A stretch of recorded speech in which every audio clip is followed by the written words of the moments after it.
Good evening, ladies and gentlemen. Welcome to E Squared right here on YouTube at E_Square TV. It is really nice having you guys one more time. If you are a new subscriber, make sure you hit on the notification button so that you are notified every time we put our content out for you guys. Na kama wewe ni regular viewer, kama kawa, we love you guys so much. That's why we are here for you guys. And let us know what you think about today's show. It's going to be amazing, Peter. How have you been, by the way? I've been good. My week has been okay. A little bit of highlights na lowlights hapa na pale, but nashukuru kila kitu imekuwa fine. Yeah. Hii wiki imekuwa crazy. Tukianzia hapo, it has been a very, very crazy week, both locally and internationally. Yeah. We have lost people. KBC walipoteza senior director. True. Betty Baraza. Yep. Yeah. And we also lost the Duke of Prince William. Yeah. So sad. Basically wiki imekuwa na so much imekuwa ikihappen penye tu umesema internationally na locally. Also without forgetting to mention kumekuwa na some protests za local our country bado zimekuwa zikiendelea pia. And then still we have a rugby player mwenye amekuwa hospitalized for like from last year. I think from last year. Na watu wamekuwa wakiongea Twitter wakijaribu kumchangishia and all that, so people have been setting up pay bills kujaribu tu kusettle hiyo bill ya hospitali. Yeah. So what do we have lined up for the show? We have so much, but before we go to that, by the way, 7th ilikuwa World Health Day. Yeah. So what happened? Anything, how was it celebrated? So this year, funny enough, theme ya hii ilikuwa ni having a fair, you being healthy, fairer and healthy world, in line to what we're having for this month. And like always, guys, we want you guys to be fit, but in order for you to be fit, we can only help you stay healthy while wewe mwenyewe ukijiamua penye whether you'll be fit or not, because it's an option to some point. We can only give you the much content we have. We can only help you get that place, but when you get there, it's upon you. Yeah. So leo umetuandalia nini kwa hisho? Leo show ni moto. Wacha tuanzie hapo. Leo show ni moto. First of all, we have an expert. She's a clinical nutrition therapist. Atakuwa anatuambia the importance of eating healthy. Unajua kueat healthy ni nini, Peter? Wacha tujue leo. Mimi najuanga tu kukula tu ni kukula, but I think leo after hii show nitakuwa nimelearn. Actually nimekuwa nikilearn from last week, but nimekuwa nikilook forward to this week because najua conversation ya leo iko na so much that sisi kama Kenyans as young people tunataka kuget kulearn about eating, healthy eating habits and hizo vitu zingine. Yeah, she'll be clarifying on that, and we'll also be learning from that. We also have an amazing poet, JAVAN the poet. Yeah. We have amazing performances. Tuko na JAVAN the poet ndani ya nyumba. We also have NELMO ako ndani ya nyumba, si ndio? So tuna look forward to hizo performances. Pia lazima tukumbushe wase tulikuwa kwa street Na wale wenye wametaka kuenda Italy, manze leo tunawapeleka Italy na Basta Move. Italy watakuwa natufunza move mpya inajiita Astra. La vista. You guys will want to stay tuned for that. Now, of course, we'll be breaking a leg. It's worth it, yeah. Na pia tulikuwa mtaani, we talked to guys, we interviewed guys and wanted to know if they really understand what nutrition is. Like whatever we are talking about, we wanted to know if these guys wenye kwa ground wanajua what it takes to ama the importance of eating healthy, sindio? Yeah. We met a few guys hapa na pale wakatuambia, so tutakuwa tunaona hiyo tutakuwa tunaget kusikia what they had to say in a few, sindio? Yeah, all for you guys right here on E_Square TV. Remember, we are always live on YouTube from 2 p.m. courtesy of Black Boy Media and of course our resident Black Boy Band. Asanteni sana. Yeah. So tuanze kitu. Yeah, let's keep it going. So our first performer, ladies and gentlemen, performing for the very, very first time on E². Allow me to invite the one and only JAVAN, the poet.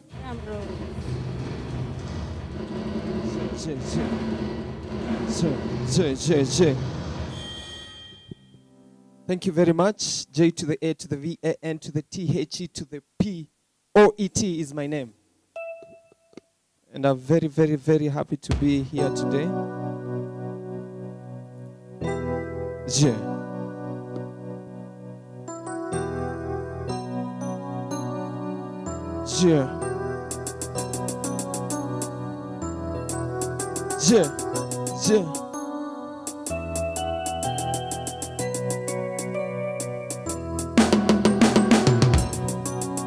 Twende. BBI ni. Je. BBI ni.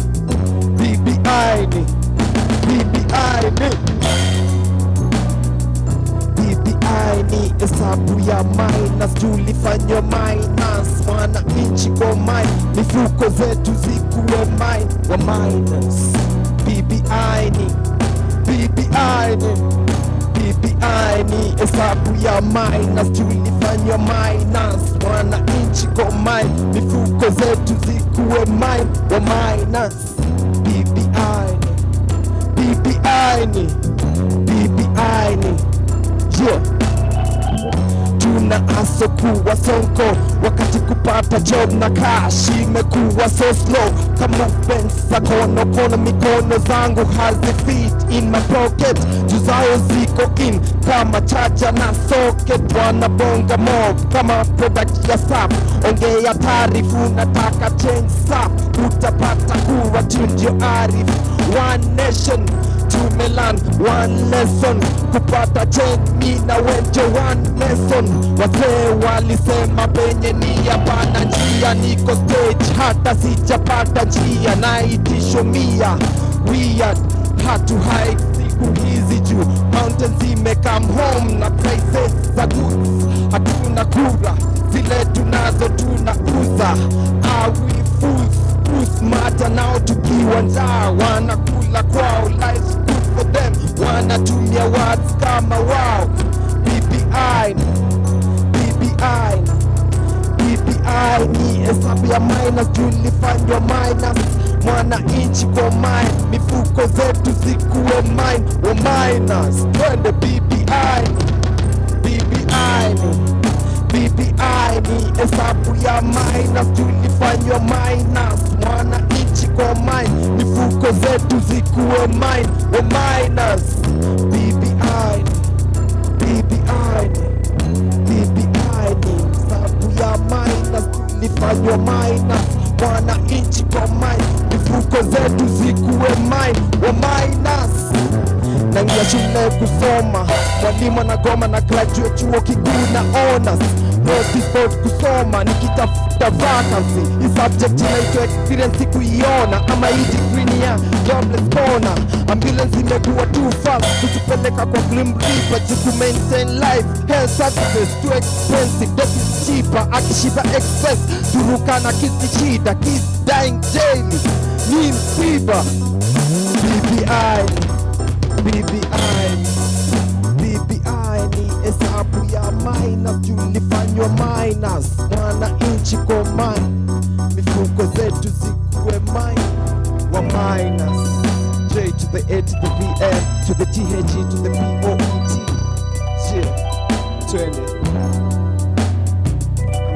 to the second piece. Na hii piece inaitwa Killer Breed. Jia twende. Killer Breed.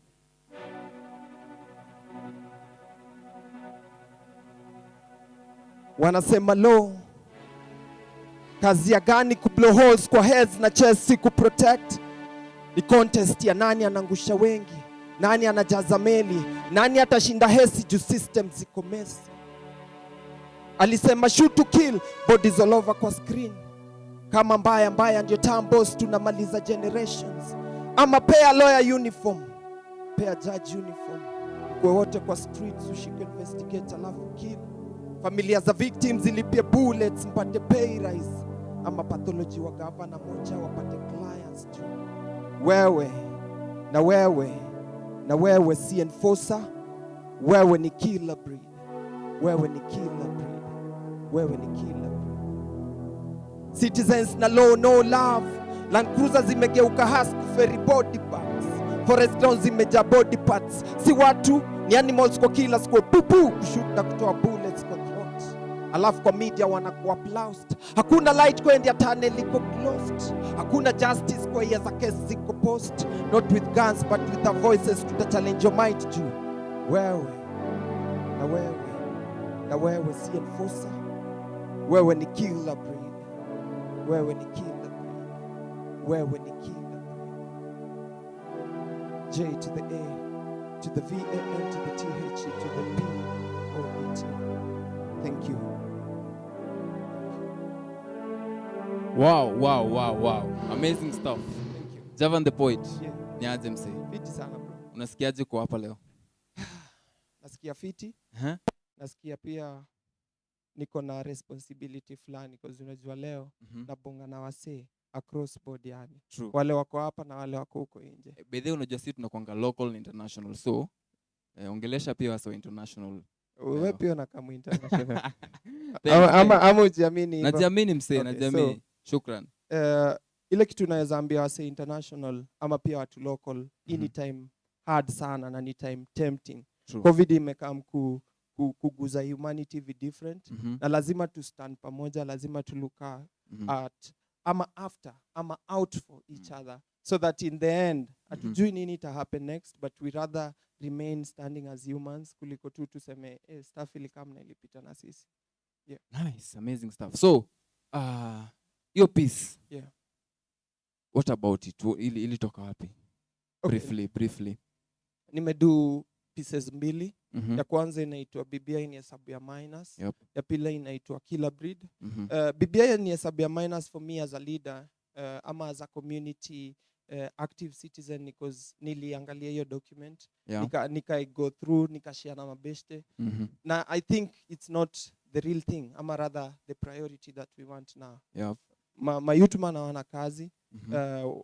Madaktari wanagoma. Mhm. Mashule tuliambiwa hadi juzi watoi wasome chini ya mti. Mhm. Na tuna spend billions push BBI. So priorities for me ndio inafaa kuwa first. Okay. Yeah. Speaking of BBI, and I would like to us to take us a little step backwards. Ndo? Yeah. Javan the poet ni nani? Javan the poet, mini boy kutoka D, Mhm. Dandora. Yeah. Nimekuwa born there na nimekuwa raised there. Mhm. Javan the poet ni rapper poet. Mhm. Javan the poet pia ni community leader. Yeah. For the last 3 years nimekuwa represent youths wa Embakasi North kwa the youth senate. So na pia more than all mi ni mwanabiashara kwa sababu unajua gava tupatie kazi so lazima tuchangamke. Lazima tupambane, kidogo, ndio? Yeah. Fiti. So speaking of kuwork na youth kwa community. Yeah. What exactly do you do and how do you do it?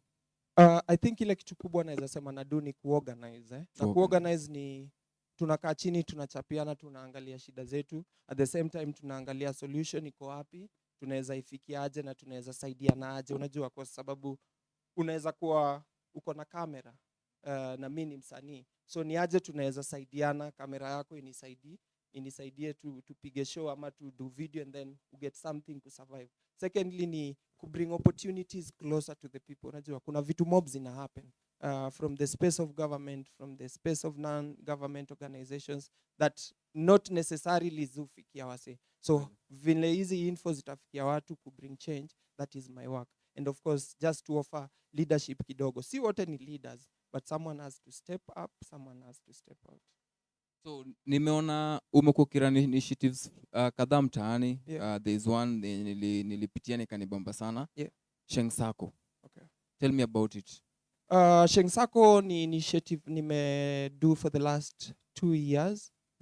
Hii mwaka ikiisha itakuwa 3 years. Ilianza as an idea to offer a launch pad for wasanii wa mtaani. Msanii angeingia studio, apige mashow, then akimaliza ako na album.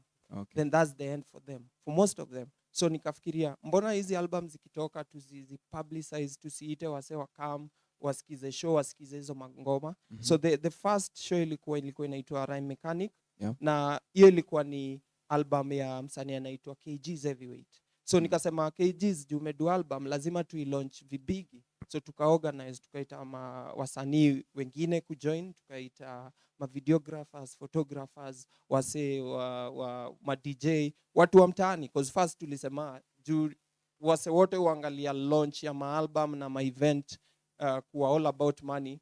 Si tunataka kuchange. Kama wewe ni photographer, kama tungechajiwa 10k kudu hiyo photography, then wewe unatupea 10k. So tuliorganize, tukafanya Rhyme Mechanic. Na 1 year later, guys asked for more of those shows outside Dandora. Na the biggest audience ilikuwa wase wa majuu venye unawaita. Nikajiuliza, Rhyme Mechanic ni nini? Rhyme Mechanic is an English word, you know. Ni kizungu. So hatuendi kuuza kizungu kwa wazungu. Lazima tuuze kitu yetu. Yeah. That was the birth of Sheng Sako, and forever I feel happy that tunauza Sheng Sako because it's our culture and I'm happy about it. How is it going so far? Imeshika root? Yeah, imeshika root sana. Wase uliza every day, watu uliza ile show ni aje. Ingine na kamlini. What can we do? What can we bring in? Unajua? So nakumbuka the first show nilido ilikuwa kwa kanisa. Then after that tukaipeleka nje ya kanisa. Ilikuwa na audience ya I think 70 to 100 people. The last one I did ilikuwa na watu 450. So ina grow. The thing is about how now to turn it to be an economical venture for wasanii na everybody involved, so that after every show mse anasema siku perform tu but pia nilienda home na kitu. Yeah. That's nice because actually nimeona it's sometimes kuweza kuorganize hizi vitu. A lot of people think that it's always about the money. Yeah. But at least pia wewe unatusaidia kuprove your point ya it's not about the money. Invest in people, si ndio? No. So after Sheng Sako nikaona pia kidogo umeingia kwa leadership kidogo siasa hapo Embakasi North. Hebu tuambie kidogo about your leadership. I think ni kile tu imekuwa wase sometimes wanasema ni aje juu tunataka mtu kuongea huku mbele su ongea on our behalf, and for me I thought that is a responsibility that I need to take soberly, responsibly na further. So kulikuwa na positions kwa youth senate represent Embakasi North. Nikajitupa huko ndani nikajaribu, and fortunately I was elected.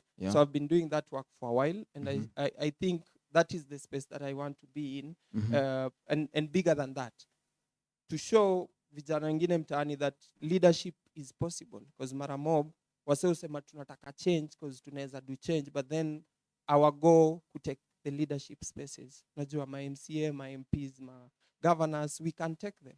So for me, leadership has always been organizing people to push each other forward. Now, of course, wase wakiona naweza, mi take up the task. Si rahisi, because also pia nakamna burden zake, expectations and all that, but I'm happy. Briefly, your space iko aje for a young person like you? Your space, how would you describe that space, given that when I'm young, na probably I'm very sure 90% of what we interact now kwa your space are much older guys kukushinda.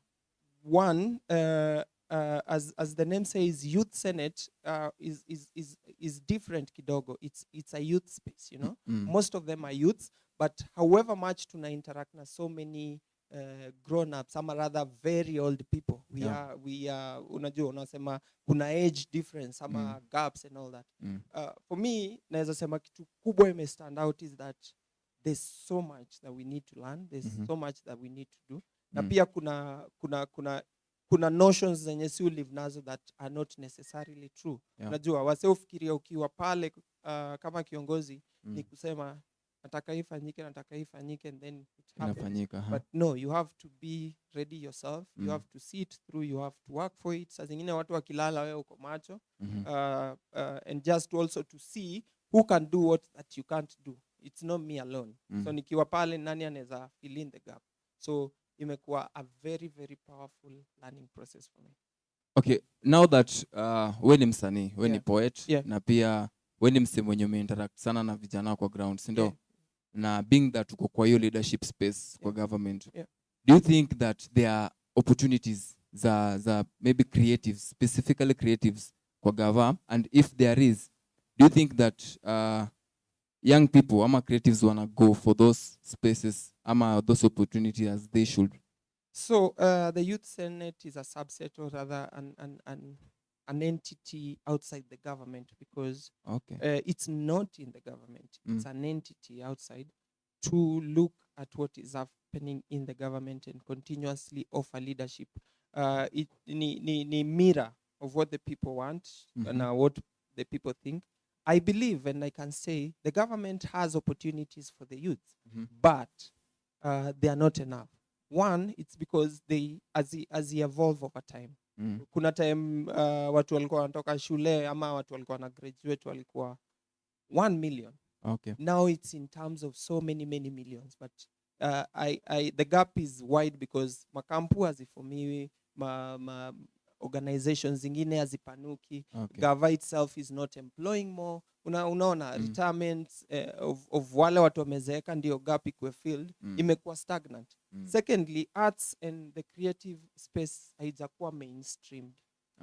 Bado si biashara inaheshimika, bado si space inaheshimika, bado si space a lot of money is being invested in, because gava ikisema, na nakumbuka wakati wa campaigns walikuwa wanasema we will give 5,000 jobs annually. It's okay for me to say that while you're campaigning, but creative space can offer thousands of jobs. So true. Why not also invest in the creative space? So for me the question is, tusiangalie tu vitu zingine na tuache zingine. Tunaweza angalia kilimo, tunaweza angalia health, but let us also look into the creative space. Okay. Remember guys, if you're just joining us, we are live on YouTube at E_Square TV. Keep those comments coming. Nitakuwa na mention some in a few, like hapa hivi naona kuna Beatrice Patricia anasema lines.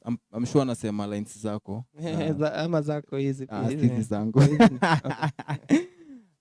Brian Ayunga ako locked kama kawa anasema locked in mbaya mbovu. Thanks sana Brian Ayunga. Namuonanga sana by the umse. And I think tunafaa kwa tunamtafuta. Brad Ongata anasema show ni kali, amedrop hapo emoji za moto mbaya sana. Thanks so much guys for watching. Remember, keep the comments coming. Pia tuambie uko pande gani, una watch na nani, unaweza taka kutumia nani shout out, tutakuwa tuna send them in a few. So Javan, apart from politics, apart from kuwork na youth and everything, let's talk poetry. Why poetry? Poetry is because one, nikigrow, I think the first time nili interact na poetry was in class 4 or 5. So nilikuwa najikaza sana kuandika poems na composition and all that. Then kukawa na hizi vitu zilikuwa zinaitwa ma debates kitambo, hizi sijui kazi iko. So every time ningeandika ama every time ningejiarticulate hivyo and guys were like unaendelea vipi? So I kept writing, but then over time nika realize kuandika, nikishaandika unless my book is published ikuwe pale nje, audience ilikuwa kidogo. True. Then nikaamua siku moja wacha niende niangalie venye watu perform. So nikaanza of course nilikuwa naona watu wakiperform, but then nikaanza feel na need kukua pale nje nikiperformia wase wasikize zile vitu mimi huandika before nifike time ya kupublish. Then nikaanza kuperform kidogo nakumbuka nikienda KNT, nikiperform tani, nikiperformia hata wase kwa hao, cause ningeandika and I'll be like niaje busikiza hizi stuff. Sikiza hii piece, and ilikuwa ina relate na wase directly. Mse angenisikiza tu on the spot, and for me that ilinipea the morale to keep performing, keep writing, and keep, you know, giving people my thoughts. Okay, na nini pieces zako, you know, most of the spoken word artists wanakuanga wasa emotional sana, na mara mingi they tend to talk about mambo na relationships, mambo na mapenzi, but you are doing something yenye kwa bit different. Yeah, one, arts is about expression, najua, so mse atajiexpress vile anafeel na vile anafeel. Secondly, arts, music and everything initially was perceived to be just emotional, and waseme venye wanasikia vibaya ama venye wanasikia poa cause wanapenda mse, it's okay. But then mi nika think, si wote tumeimba juu ya love, but love cannot exist in a society where hauna do. Love cannot exist in a society where kuna gender-based violence. Love cannot exist in a space where the government, ama rather the people, are not doing the right thing. So nikasema, let me bring all these factors into space, so that tukisema ukiimba juu ya love, pia kuna mse anafile ajua naimba juu ya biz, anaweza kuona hiyo do ya kupeleka huo mresh out. Unajua kuna vile mimi nitasema naandikia mresh piece ya love alafu nimesota. So what I'm doing is simply thinking outside the box, simply expressing myself outside the box and talking about things that I think so many people don't usually talk about. I've done love pieces, but I've not published them, I've not performed them, but ziko. So how do you find time to balance between poetry na hiyo kazi ingine ya leadership and maybe other businesses that you do? You've told us umetuambia una do biz. Yeah. Business. I think after this ndadu piece inaitwa business biz. All right. So how do you balance all those? One is you know, some things ni vitu tu lazima zikuwe kwa life. For example, whatever you do in your life lazima ukule, lazima uvae, lazima umove. So unikupanga tu vile uta move, gani na come first, gani na come second, gani na come third. For me, arts is just part of me. Hiyo siezi epuka. Hata niendange wapi ndapata tu nimerudi kwa art. So that is part of me.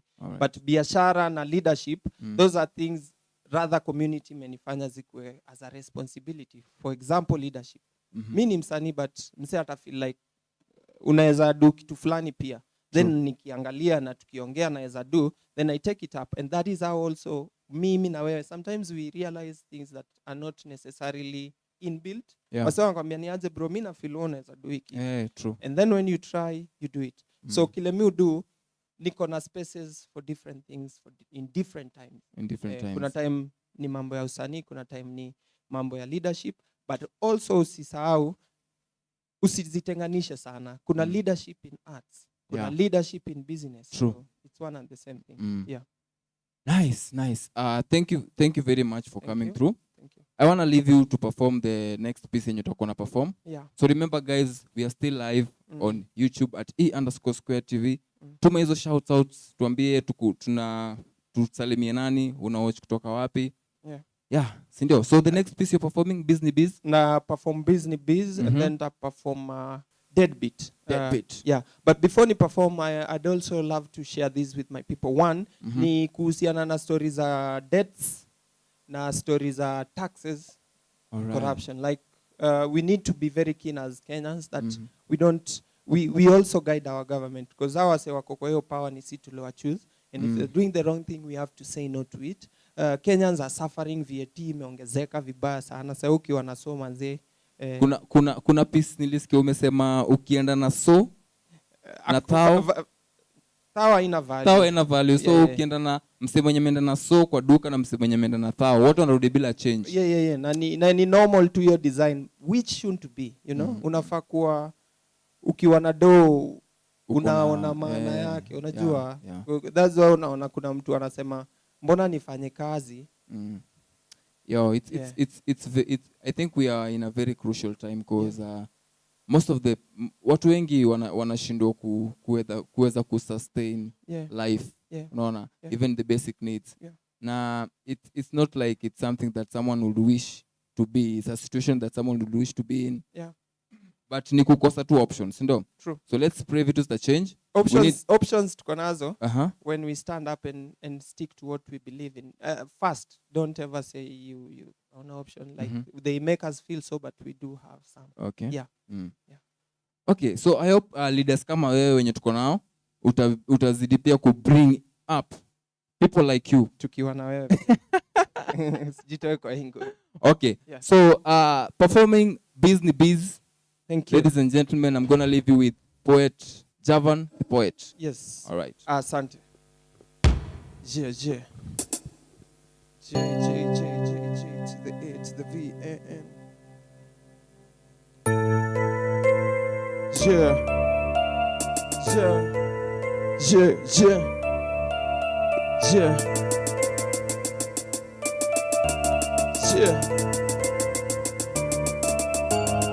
Business Bees.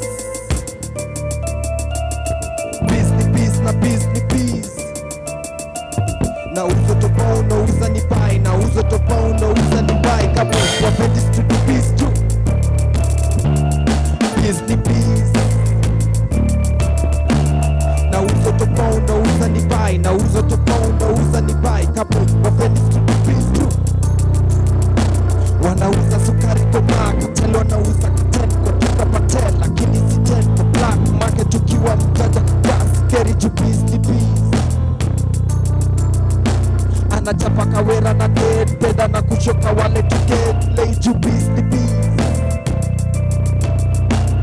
Chips takula na toothpick, baby kodon takupik, tukienda picnic, street ni safi no snitch. Business Bees. Business Bees na Business Bees. Na uzo topao na uza ni pai. Na uzo topao na uza ni pai. Kapoi wapeni studio bees too. Business Bees. Run on toes kumeka show course. Na flow bila post up close join dots. Lazima unijue I'm no jodo. Changa majongo ku make more kesho get on. Bang bang. Wanacheza na kama CD na paka na CD 9060 paka D. Come na bees, come wadi. Na do bees, na do bees, na do bees. Yeah. Business Bees. Na uzo topao na uza ni bai. Na uzo topao na uza ni bai. Kapoi wapeni studio bees too. Business Bees. Business Bees na Business Bees. Either noti ama coins. Coins ama noti. Business Bees as long as naleta faida. Identify an opportunity. Piga research. Invest cash. Meditate. Ni ya leo. Beya kamera, beba kawa baby we beba maindi choma pilipili maindi choma ndani ya bees niko rap ni bees na wa showbiz ko rap showbiz ni rap nipate raundi mwenda nai rai nikiuza wabai twende Business Bees. Business Bees na Business Bees. Na uzo topao na uza ni bai. Na uzo topao na uza ni bai. Kapoi wapeni studio bees too. Business Bees. Business Bees na Business Bees. Yeah. Na uzo topao na uza ni bai. Na uzo topao na uza ni bai. Kapoi wapeni studio bees too. Business Bees. Yeah, thank you. J to the H, the B, N to the T, H. Ra. Thank you. Yeah. Amazing stuff. Nasema Business Bees. Watu wengi unajua siku hizo wanaitaaje biz ama hustle? Hebu niambie. Wanaita mboka. Watu waingie mboka. Si ndio? Wasiwa shughuli. Watapige shughuli kabisa. Si ndio? Na upige shughuli yote unaweza piga manze. Si lazima uwe kwa ofisi. Panchagua kazi, sawa. Yeah. All right. Thanks so much for coming through. Thank you very much. It's been a pleasure hosting you. I'm looking forward to each and everything that you do. If we're successful, we need people like you. We need young people, young creative people like you kwa hiyo space. Thank you. Ndio. Thank you very much. Thank you so Nashukuru much. sana for this, and I'm looking forward to more of these. Na nashukuru sana for you creating space for others to express themselves and just share what they got. Karibu sana. Javan the poet, let's keep together. Ndio. Yeah. Shukran sana. Asante sana. All right. Thanks so much guys for tuning in. Tunaona mna show so much love hapa hivi kwa comment section. Tuko na NELMO NEWSONG KE anasema greatest show ni moto. Tuko na King Difa mwenyewe anasema kali show ni moto, si ndio?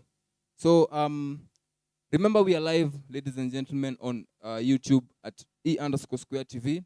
I am your host Pinches the Entertainer, na leo tuko na so much lined up for you. After this tuko na a few performances also from NELMO ako ndani ya nyumba. We have so much in store for you, so usitoke hapo, si ndio? So right now I want to take you for a commercial break, but hiyo commercial break ni commercial break ya masomo, si ndio? Tulikuwa tumeenda mtaani kiasi hapo hivyo na Caroline. Tulikuwa tunauliza wasee kwa street, or rather hapo hivyo mtaani, the benefits of kukula fiti, nutrition, ku make sure unakula poa, na tulikuwa na few responses hapo hivyo mtaani. Tunataka kusikia watu walisemaje, ndio? So I'm leaving you with mtaani, but usitoke hapo, we'll be right back after this, ndio?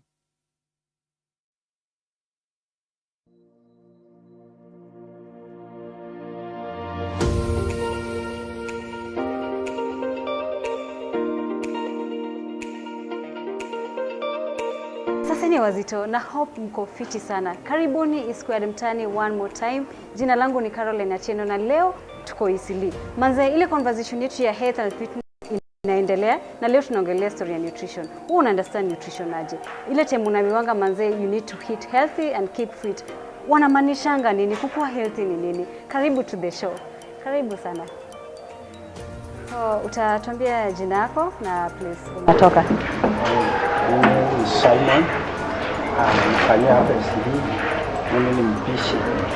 Kama mpishi naambia watu kitu chenye unaweza kula mwili yake kuwe sawa ama kama dawa. Number one, we need to use the greens, posho.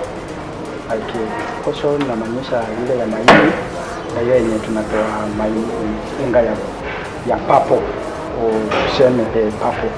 So hiyo unga nashinda na kwa na nguvu kuwe kama ile tunakula mchele. Mafuta saa zingine zinakuletea kuwe weak kwa mwili yako. So mimi na encourage people to eat sana hizi vitu za kienyeji kama hizi maembe, hizi matunda zingine kama watermelon. So mwili yako itakuwa sawa. Huwezi kuenda kila wakati uende usipate madawa. So hiyo inakupatia nguvu ukuwe na masoja kwa mwili yako. Kulingana na mimi naweza sema nutrition ni process ya kuobtain food yenye inakumake ukuwe healthy ama ukuwe na strong body ama something just inasaidia mwili. Nutrition vile mimi naelewa ni ile chakula tunakula na zile madini inaingia kwa mwili yetu, kama vile carbohydrates, vitamins and proteins. So ukisema kuhusu nutrition na the right nutrition, tunafaa tuhakikishe hizo madini, hizo haswa carbohydrates, proteins and vitamins iko kwa chakula yetu. Mostly kwa dance hapo lazima tukule hapo. Kwanza after dance tunakula sana. So mostly tunakula vitu strong kama ugali, skuma, nyama. Tunakula something yenye tunajua tukitoa energy inatu sustain for a long time. Apart from fish, mimi kula maragwe. Kuna that energy ina bringing mtu akidance. Inasaidia. Maragwe, mchele, fish. Mostly ugali na fish. Tunajua mara mingi tuko na favorite meals. Na hizi favorite meals tunaweza pata saa zingine hazina zile madini zote. So for example, maybe niamke asubuhi, mara mingi ukunywa chai na mandazi ama chapati, hapo labda ni carbohydrate peke yake uko nayo. Alafu labda ifike lunch time ukule mchele. mchele labda na maharagwe, inakuwa sasa hapo kuna ni carbohydrate na nini na protein. So unapata carbohydrate inajirudia kila wakati, so unapata saa zingine unasahau vitamins. Ndio tuweze kuishi for long or tukue healthy, what I think we youth need to do is tuache kula gas. The reason as to inasema mimi napenda fish na maragwe, unajua hizo ni mostly ni food za Kenya, ni food zetu, like it's very far from the pizza stuffs na hizo ma food zingine zenye tunakula zenye zimejazwa tu gas ndani, unapata. Sidhani kama eating habits za mayouth ni healthy, kwa sababu watu wanapuuza, na saa zingine sisi sema pia ni kupuuza, saa zingine pia ni ile chakula inapatikana, saa zingine si kupuuza, ile chakula inapatikana. Maybe unataka uko in a tight budget, when you youth, maybe una job, unataka kula hiyo kuku, unataka kula hiyo nyama, lakini budget yako itoshei hapo, so inabidi kule tu yenye iko. Mimi kama semekana sabol, sikuli tu food, nikule food. Kwa mimi kuna food more mambo nafaa kukula, kama sana white meat, nafaa kula white meat, brown bread, hizo za brown, I think hizo ndo zina nini sana kama football. Even tu nimekuwa mara kwanza, inanipa energy na inagurusha mwili yangu haraka sana, so unapata sitakuwa na mwili ndogo, napata mwili yangu ina grow fast. Unaona kama brown, kama ni naweza kula hiyo ndondo na nikule na mkate brown bread, so inapata inagurusha mwili yangu faster than kula chakula kingine, unapata tu niko tu pale hivyo. There you have it, guys. Being healthy starts with you. Let's stay fit as we keep healthy. This has been E Squared Mtaani. My name is Carolina Cheno, and until next time, have a lovely evening. There you have it, guys. That was E Squared Mtaani right here on Eastland's Expressions at E_Square TV. Remember, we're here to entertain you guys and also enlighten you guys and give you more details on what you really need to eat to be healthy. Kukua healthy ni nini? Ama unaambiwanga tu pale mtaa manzi you need to eat healthy ndio uweze kuwa fit, but unaambiwanga yo ku eat healthy ni nini? We're going to be having this conversation with the one and only BANICE, clinical therapist. Thank you so much for the show. And before we get to that conversation, guys, did you know that it is impossible to lick your elbow? Yeah, I thought so. It is very impossible to lick your elbow. My name is Carolina Cheno, and welcome so much to the show. Karibu sana BANICE. Yeah. I really appreciate this moment. So let's see what. Yeah. So let's start from being a nutritionist. What does it really take to be a nutritionist? First of all, I'll start by saying my name is BANICE KENDI, MUGO. I'm a clinical nutritionist by profession with 10 years of working experience in Nairobi and its environment. For us to understand nutrition, it's always good to know that nutrition is a science. It is a science of food, which is usually whereby we are supposed to understand how to use the nutrients that we have or whatever is available so that we can be able to assist our bodies in terms of growth and reproduction. Just place your mic slightly higher. Yes, that was quite enlightening. It's more of biology. There's love in there. So how long did it actually take you to get to that point of now being you are licensed, you're a professional, and you're a therapist as well? How do you balance in between being a nutritionist and being a therapist? What happens is you have to at least go to college. You do at least 3 years if you're starting with a diploma. Then you do 4 years degree. Then master's, of course, is 2 years, and that is where we are. But for me, I started working when I finished my diploma. So that is when I started practicing. That is why I'm saying it's 10 years of working experience. And again, in the consultancy world, because I think for me, nutrition for me is a passion. I'm passionate of what I do. So that is why I started even before. So I was doing my bachelor degree when I was still working, and still currently I'm doing my master's and I'm still working. Okay. Yeah. So on that mtaani, what walikuwa nasema, like most of them cannot eat healthy, not because they don't want to, but they grab what's readily available for them, what they can actually afford. Do you think that is something that you can actually get from that point. Like, what is that one thing yenye mtu anaweza kula? It doesn't have to be that much expensive, but it's healthy. In fact, to start with, proper nutrition is not depriving yourself of food. It's basically eating right. So what we are trying to do is to ensure everybody understands what eating right means, because we are not saying eating right is going to do maybe like taking cruciferous vegetables like broccoli, cauliflower. If you cannot afford to get that, you don't need to go for it. What you need to go for is the vegetables that are available, because proper nutrition, we talk of availability. What is available for you? So do you understand what a balanced diet means? So you pick what is available, because that is what will make you get the nutrient that the body requires. Okay. Yes. So is there a difference between macronutrients and micronutrients? Because they're actually associated with nutrition. When you talk about nutrition, there's macronutrients and there's micronutrients. Now, when you talk of macronutrients are taken in large amounts, and micronutrients are nutrients that we take in the body in small amounts. Now, when I talk of macronutrient, the examples is like proteins, carbohydrates, fats, minerals, and fats. We talk of carbohydrates, proteins, and fats. But when you're talking of micronutrient, is when you are looking at vitamins and minerals. Yeah. So you've given us examples of proteins. What are some of the vitamins that our guys can also readily access? We have mostly you get vitamins from fruit and vegetables. So we said whatever is available is what you're supposed to be taking. So if at all you want to choose the fruit that are available, and in fact, we choose fruit that are in season, because you can go for something that is not in season. Why? Some of them are genetically modified. So it's good at least you stick to what is available and what is in season, so that you can get the proper vitamins and the minerals that you require. So we have got, whereby you can get fruit and vitamin C from fruits. We have B12, we have vitamin A from carrot, and so many others. Okay. Yeah. And what is eating healthy? You need to eat healthy. What are they talking about exactly? Now, eating healthy is relative.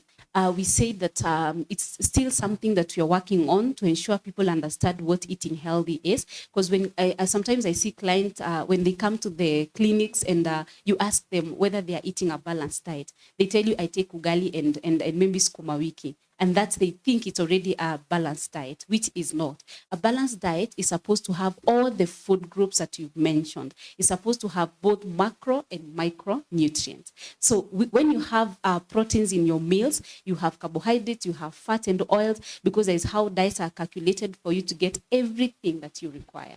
So for you to have a balanced diet, we have to do at least like a training and keep on sensitizing people so that they know this is exactly what is required of them. Yeah. Okay. I'd love to drag you back a little in simple terms. Ukiambia mtu macronutrients and micronutrients, unaweza explain aje in simple terms ndio mwananchi pia aweze kuelewa. Macronutrients, like when I give examples, maybe when there are people who don't know what proteins are. So I would say, like proteins, when we talk of milk, mala, we talk of natural yogurt, we talk of beans, all types of beans. We talk of meat, we have white meat and we have red meat.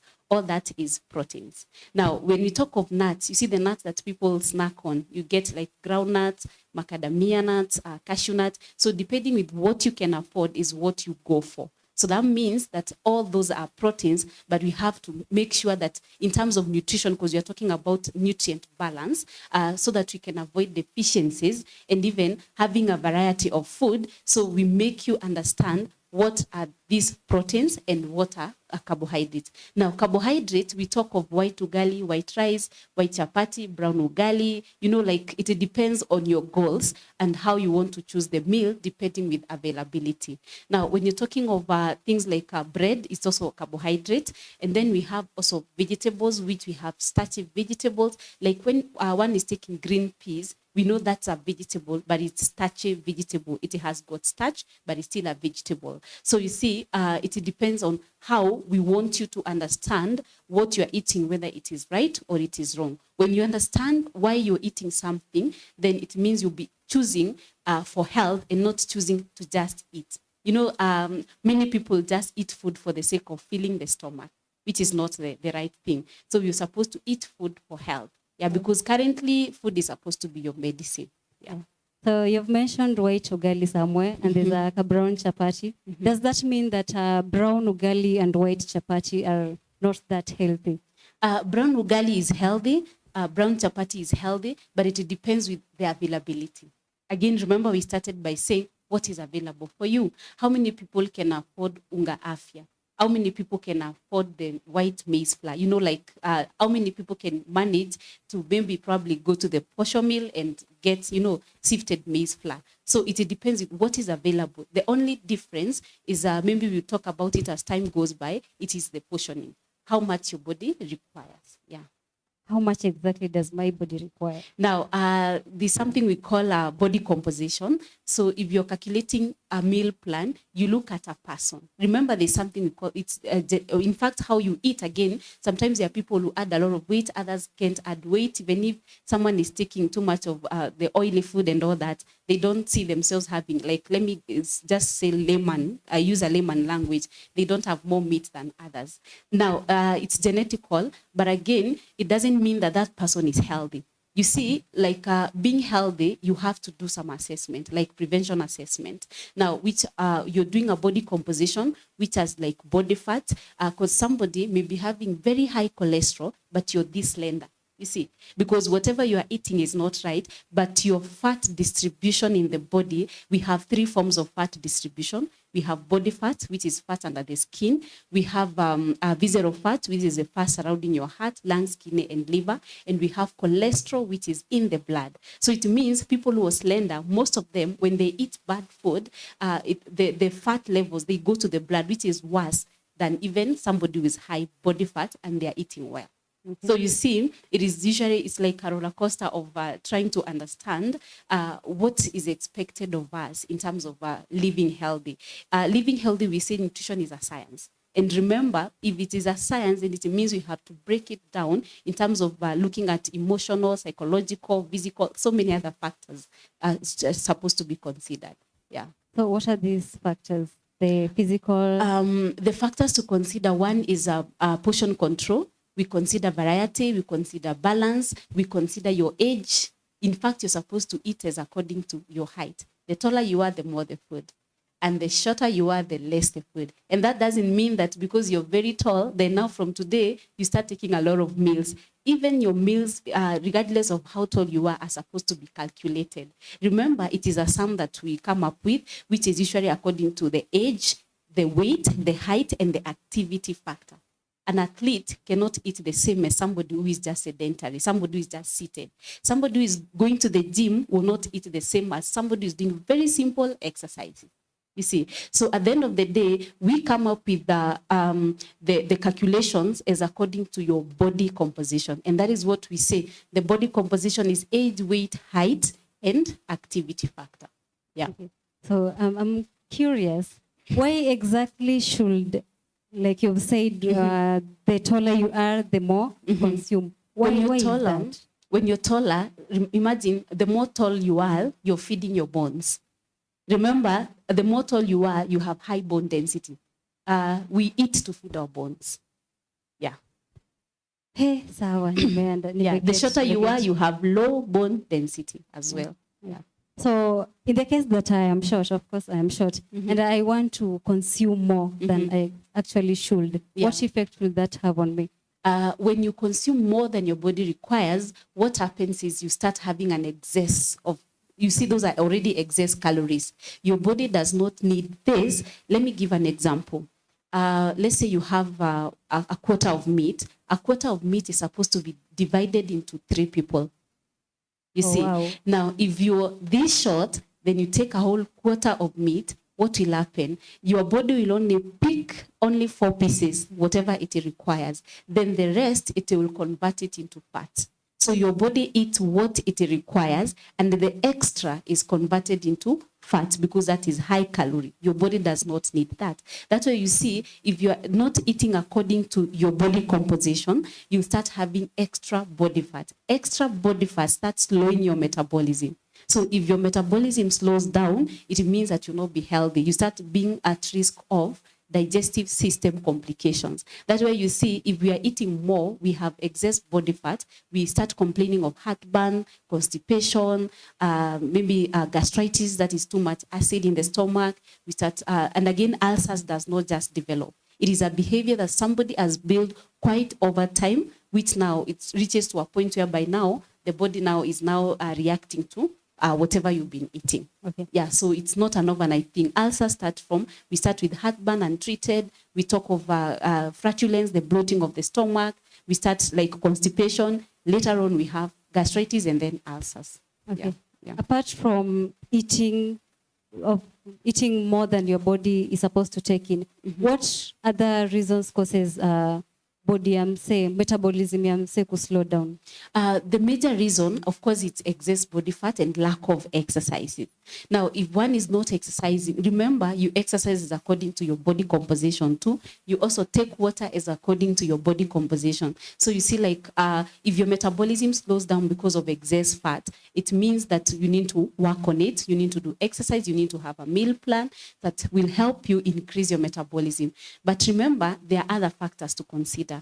Now, when somebody has a slow metabolism, remember from the age of 20 and above, that is when many people start now complaining of slow metabolism. But that does not mean that people who are at 40 years or 35 years cannot have a high metabolism. It depends on your exercise factor and what you are eating. Somebody, like there's a test we call metabolic age. Like when you test your metabolic age, let's say when you want to visit a nutritionist, you test your metabolic age. Your organs are supposed to function same as your age, not someone who is older. Let's say, like, if I do my metabolism today, I am 33 years old, then my organs are functioning like someone who is 48 years old. It means that my metabolism has slowed down to a 48-year-old. So it means there's something I need to work on. That's why now we come in terms of prevention. Because if metabolism slows down, remember we mentioned diseases that affect the digestive system, complications. So you see, metabolism can slow down because of age. It can slow down because one is not exercising, and it can slow down because of what you are eating extra. Yeah, which is now increasing the body fat. Okay. Yeah. Apart from the exercise and eating the right proportion of food, is there any other way one can actually unaweza get metabolism yako fit once imekuwa slower? Now, if your metabolism is slower, sometimes we can recommend supplement for people who cannot exercise. Remember, supplements are not supposed to be used to supplement food. Just from the word state, supplement, you see. So you can't take a supplement to supplement something else, you understand? So especially food. So we say they are also not sustainable.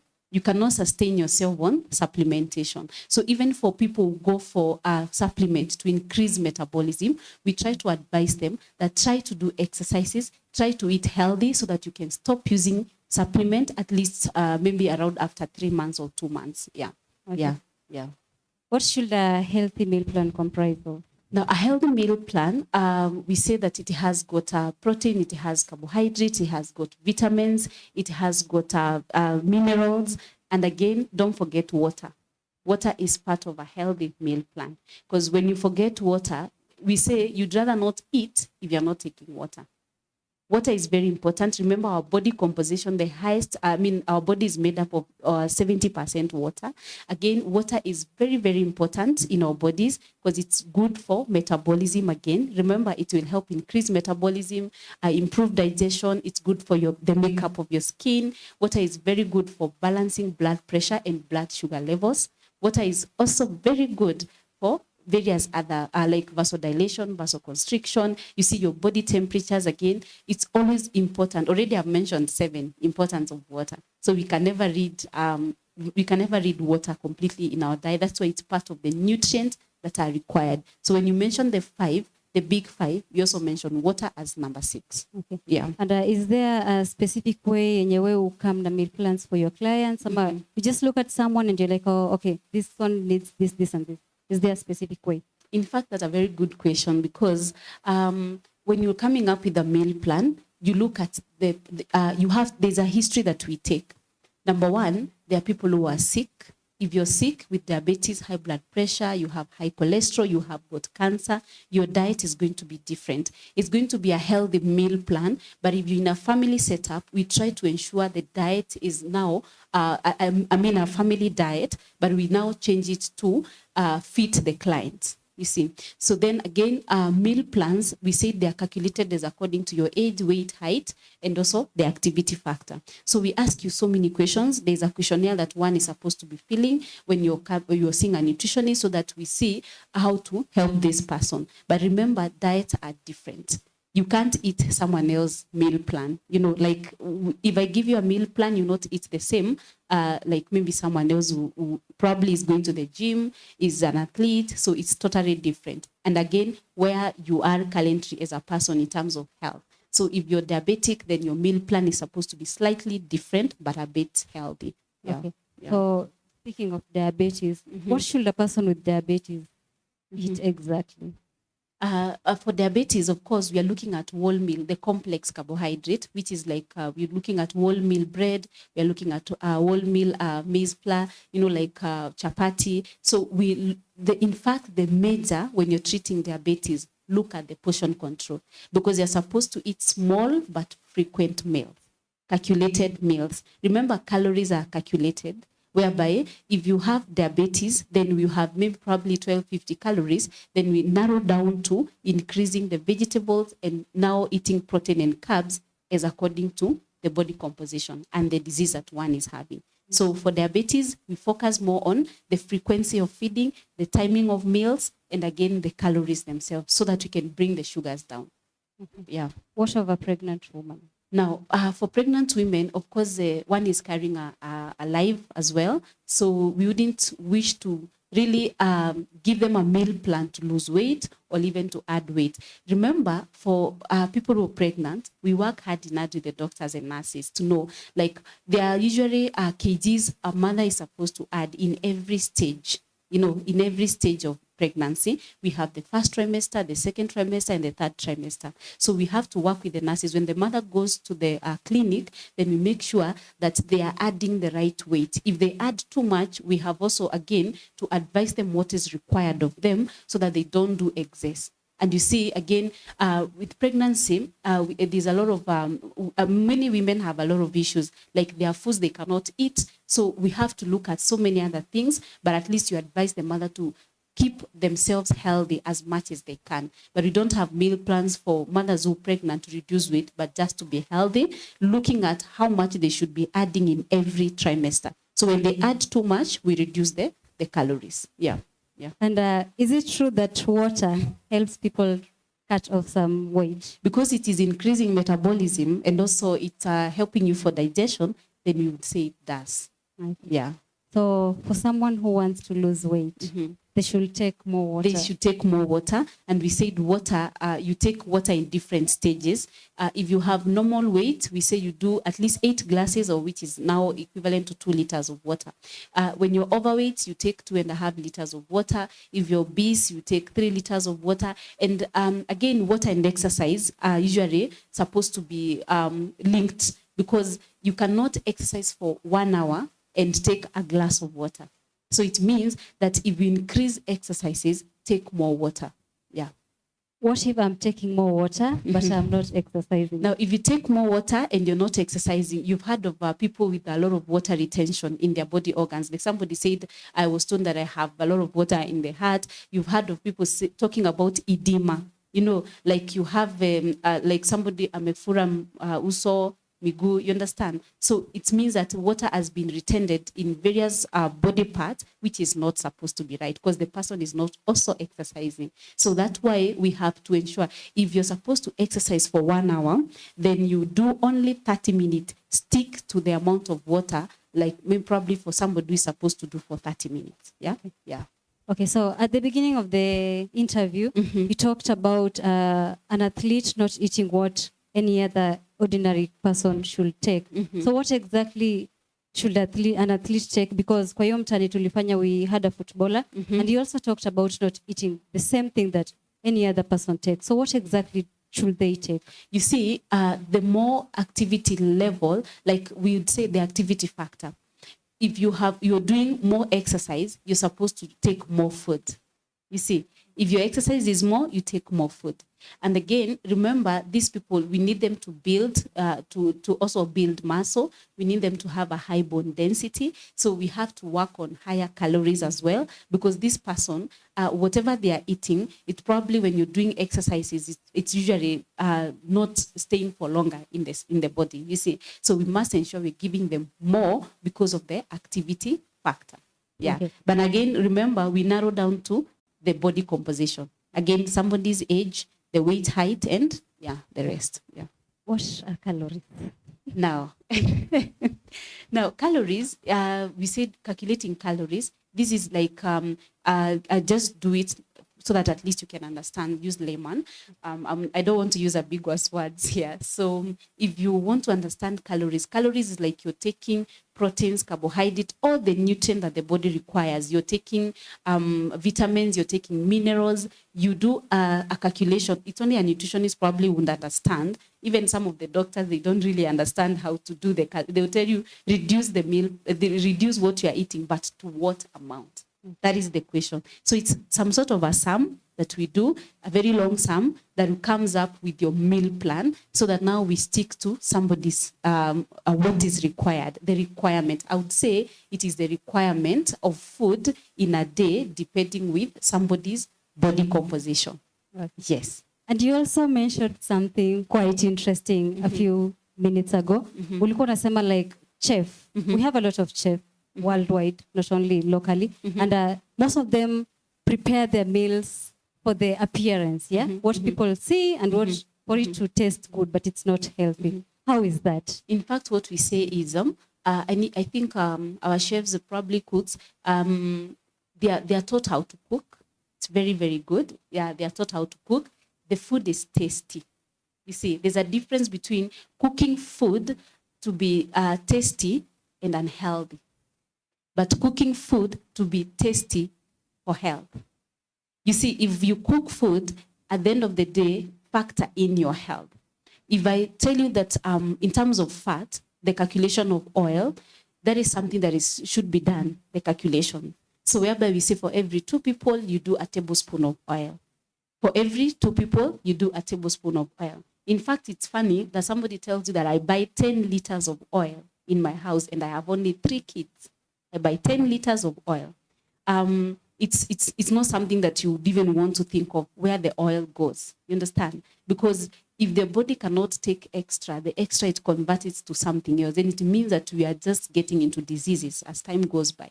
So that's why it's very important we calculate whatever that we are eating. Is that okay? Yeah. Yeah. So, you know, you are a nutritionist, you know the right amount to consume. But sasa mtu kama mimi niko tu pale kijani, niko kwa hao nataka kupika, I have that big bottle of your liter ya mafuta na inaisha in a week. How do I know the right amount of oil to use in my food? Now, as you've said, for every 2 people, you use a tablespoon of oil. So if you're only one, you're supposed to use a teaspoon in your stew and a teaspoon in your vegetables. Okay. If you're only one. So remember, you're also getting oil from other natural products. If you're doing nuts, that is also oil. If you're doing coconut, that is also oil. So that is why we make conversations with clients to know what is available in their homes, so that we do proper calculations for the whole family. Because you see, if somebody is losing weight and you're in a family of 4, it's only one person who is losing weight. They are the ones who will do the calories for, but to make sure the meal plan for the family is healthy. So we are able to advise them to eat the meals within the family, not a separate plate. So how do I create that meal plan? Creating a meal plan, we say it can only be done by a nutritionist. You see, there are so many fad dieting that is out here, especially online. Somebody just thinks of some calories and now start marketing the same and people start following. Yes, we say they are called quick fix methods to being healthy or quick fix methods to weight loss. And that is not what anybody of us would wish to do. Because at the end of the day, if you do a quick fix of something, when you go back to normalcy, what happens is the old weight comes back. or even you start having other complications. So what meal plans are only calculated by clinical nutritionists or clinical dietitians. Okay. Yeah. Okay, thank you so much for that. Acha tuende kwa comments tuone watu wanasema nini. Thank you guys for keeping it squared. We are live, of course, at E_square TV, and we're having the conversation around nutrition. What does it really take to be healthy, and what is it that you're supposed to consume and not take into your body, and how do we cut off those calories? Yeah, so King Difa anasema niko ndani mbaya. Thank you so much, King Difa. Beatrice Patricia is saying, wow, learning so much. Thank you so much, Beatrice. Michael Black has a question. What should the diet for someone who wants to lose weight look like? Okay. Losing weight is also, in fact, we say that it's a whole, like you want to make changes into your life. So it means that if you want to lose weight, make sure that you're eating healthy. We are adding calories. Every single month, we give you extra calories, but in a healthy way. Remember, if you want to lose weight, you must also exercise. Because again, we don't want you to start eating meals and then you just stay. Maybe you live a sedentary life. So meals are calculated. If you want to add weight, you add weight in a healthy way. In fact, we advise 2 to 3 kgs in a month. Or the least you can go is 1.5. So if you're adding in a healthy way, it's better because it's supposed to be systematic. You see, whereby at least we start, if you're having a 3 months program, you want to have 6 kgs, then we say we are calculating a meal plan that you're adding 2 kgs in a month. Then it means by the 3rd month, we'll be done with our goal. Even losing weight is the same. You cannot lose more than 2 to 3 kgs in a month. So it's all thinking about being healthy and again, focusing on portion control, variety, balance, timing of meals, and the frequency of feeding. Okay. Yeah. Michael Black, hope umepata answer. He also has another question. Are vegetarians necessarily healthy? They are healthy, but remember, most of the times doctors, what they do is because they miss a lot in terms of nutrient balance, especially when you're talking of vitamin B12. Mostly, you find that it's in the meat product. And you see, you have to supplement what you do not have. So mostly, some of them, they live by the supplement. So yes, it's healthy, it's very healthy, but again, if you do not have something in your body, you can always supplement. Now, that's now what we call now a replacement. Yeah. Okay, thank you so much for that. Brad Ongota kona swali hapa. Thank you so much, Brad. Is there any connection between gluten and arthritis? Not necessarily, but what we'd say is it's good to look at how much you're eating. So you focus on the portioning. In fact, taking wholemeal bread, like when people talk about gluten foods and all that, so long as you're sticking to reduction of the calories, if something is too much, it's bad. If something is too less, it's also not good. Remember, previously, we used to manage diabetes with brown bread, brown ugali, brown rice, all those. But nowadays, people with diabetes can even take white rice, can even take white ugali, but the focus is on the portioning. Remember, vegetables are more and proteins are calculated, then carbohydrates are also calculated. So it's now looking at not eating too much of something. Okay. Understand? Okay. But there's, I don't think there's a major research on gluten and arthritis that is currently done, because remember, clinically, we're supposed to use, research that is already done. When you're talking about now clinical, yeah. And what is actually the difference between gluten and arthritis? Mtu anaweza understand aje? Now, gluten, remember, that's a meal. It's a product that gives you gluten. You understand? But when it comes, arthritis is a condition. So whatever the person is asking, what I would say is there's no relationship. There's no relationship. Like you cannot say gluten. You cannot differentiate gluten and arthritis. Okay. Arthritis is a condition, and gluten is found in food. Okay. Yeah. Thank you so much for clarifying on that. He also has another question here. How much does your sleep affect your metabolism? It's a very important question. Sleep patterns is part of what we mention when somebody comes to our clinics. Because remember, sleep, you're supposed to sleep for 7 to 9 hours. So whereby if you got worn out cells during the day, you need to sleep well, so that at least your cells can be regenerated. And that's why sleep is linked to cancer. Because if you've stayed for, during the day you're thinking too much, thinking is work. You see, thinking is work. During the day you're moving up and about, stressed up, and so many other things, and those work, strenuous work. And when it gets to the night, make sure the nights should be for sleeping, so that at least your cells can be regenerated. And people sleep late, they sleep, I think, 4, 5, or 6 hours. Remember, adrenaline and serotonin is usually produced, those are the feel-good hormones. They are usually produced when one sleeps for long, that is 7 and above hours, you see. So it means you have to sleep for your adrenaline and serotonin to be produced, so that you can have a regeneration of your cells that were worn out during the day. That is why if you don't sleep much, then it means that you'll have so many other stress the next day. And again, abnormal growth of cells, because your cells continue to be worn out. So there's nothing to be regenerated. Yeah. Yeah. They have it, Brad. Just get the right amount of sleep. Usilale sana na pia usilale kidogo pia, sinda? Yeah. Okay. Ian Josh has a comment here. We know of people who struggle with weight loss, but we have people who struggle with weight gain. What is your advice to someone like that? I think we mentioned earlier that when it comes to weight loss and weight gain, it's all thinking about being healthy. So you add the weight as according to the calculations. So if your goal is to add 6 kgs, you cannot add them in a month. You can't add 4 kgs in a month. So we calculate the meal plan. We see the portions we are adding, but in the healthy way. Because if you want to add weight and then we start giving you extra meals that your body does not require, you will have an excess of the body fat, which will slow your metabolism. And remember, it is not the body size that matters. It is what we are taking in that matters. Because we said there are various forms of fat distribution. People who are slender, their fat distribution mostly is in the bloodstream, which is worse than body fat and the visceral fat. Okay. Yeah. I also have a concern regarding Ian Josh's question.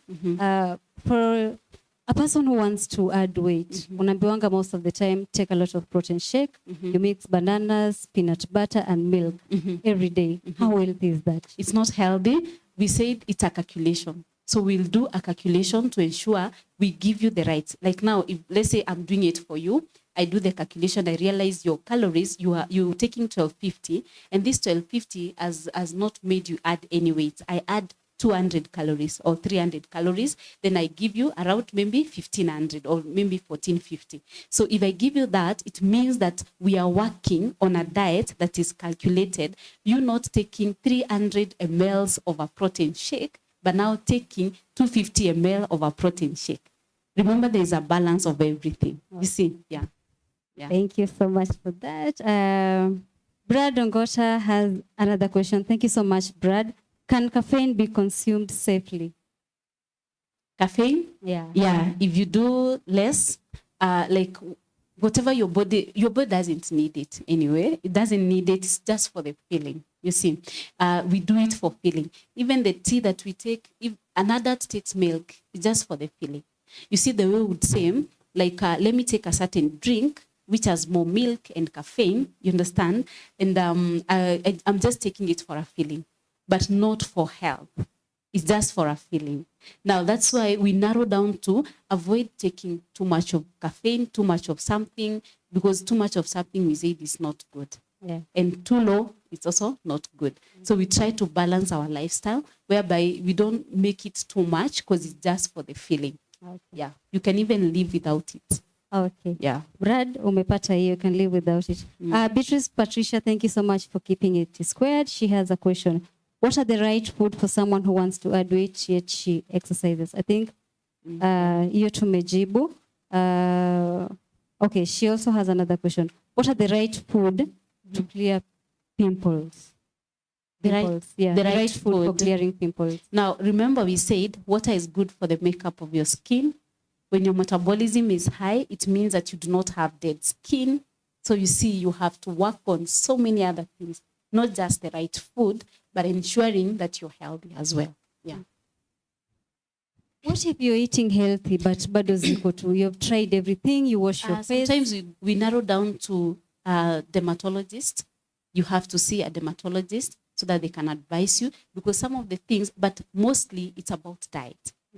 You must have a meal plan when you have issues to do with pimples. It's always good to have a meal plan. But remember, you've undergone various tests, various blood works. So it means that we take your blood work so that you can be able to work on a meal plan for you.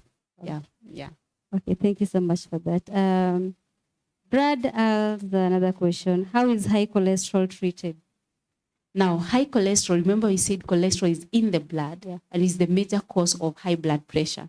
So we start from, if body fat is high, visceral fat can go high. Then if visceral fat is high, it puts you to the risk of high cholesterol. When high cholesterol is high, it means that it's putting you to the risk of high blood pressure.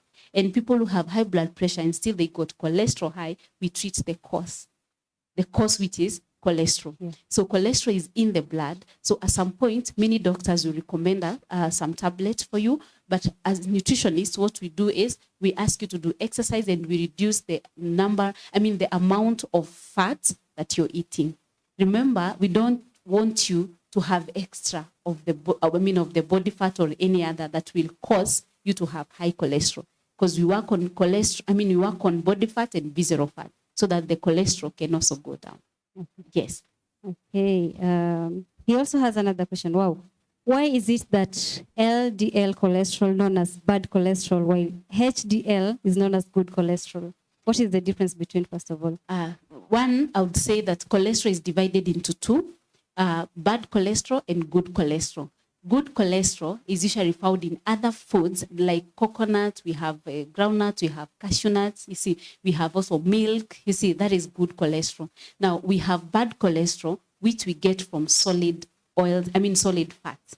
You see, like there are people who are talking of excess of butter, excess of ghee, excess of bluebird. We're talking of solid fat that people use each and every day some point. So all that will give you bad cholesterol. If you do deep fried food, remember your food will retain a lot of oil. Yeah. So it means that it will give you bad cholesterol, which is now the low density lipoprotein. That is the LDL. Yeah. So back to his question, he's asking why is it that LDL is known as bad cholesterol and HDL is known as good cholesterol? Yeah, it's because you need oils, you need fats in the body. In fact, like when I'm talking of good cholesterol and bad cholesterol, if you have got good oils in the body, it means that also it's helping you for body temperatures and for the makeup of your skin. So it's good to have oil. It's good to have fat in the body. That's why we say a woman has the normal for women is 16 to 30. When you come to the hospital to do this some test, we say 16 to 30 is normal. When it goes below 16, it means that it's not good. When it goes above 30, it means you have extra. So fat is very, very important. Again, for the insulation, and also we're talking of the body, the skin makeup. Yeah. Thank you so much. Okay, Brad has another question. Wow, thank you so much, Brad, for keeping it squared. Is there anything like a carnivorous diet? There's nothing. Okay, I would say all fat diets are not clinically tested. You see, they are not clinically tested. There are those that people say they have already tested them, but it's just a marketing gimmick. You understand? So when it comes to clinical, we say nutrition is a science of food.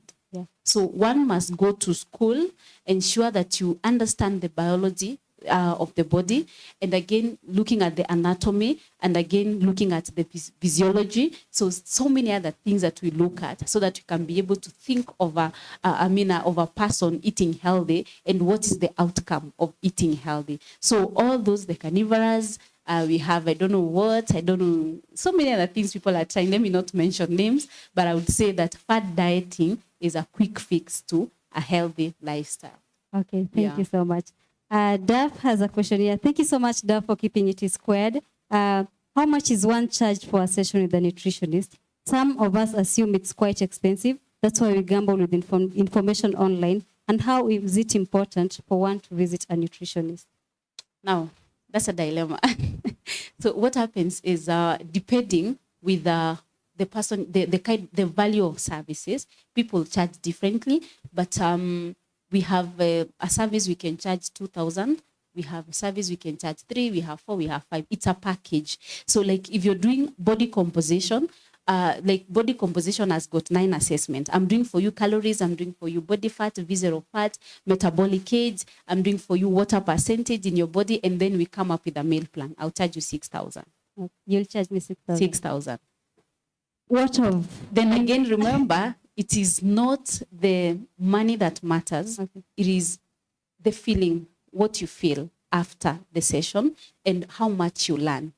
You see, at some point, when you're looking at maybe visiting a nutritionist, they are different. There are people who visited nutritionists and they do not even like it because probably somebody draws a plate and tells you this is what you're supposed to be eating. But we said it's a science. So you have to make sure this person understands what is required of them and why we are doing that, you see. So for me, I would say that proper nutrition, being a science, you're supposed to at least try your best to charge reasonable prices, but at least a consultation is 5,000 or 6,000 to see a good consultant. Oh, okay. Yeah, but again, depending with where you are, and maybe probably would say like there are places whereby depending with where you are, they will charge 2, they will charge 3, but they might not give you that value that you require. So it's about, there is even a consultation of 10,000, even 20,000, wow, depending on what we are doing. Yeah, okay. Yeah. Thank you for clarifying that.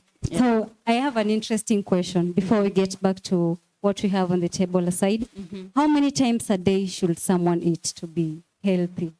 Oh, now, depending with availability as well, we have, there are people who do metabolic balance diet, which of course it's morning, lunch and dinner, but in between, try to snack.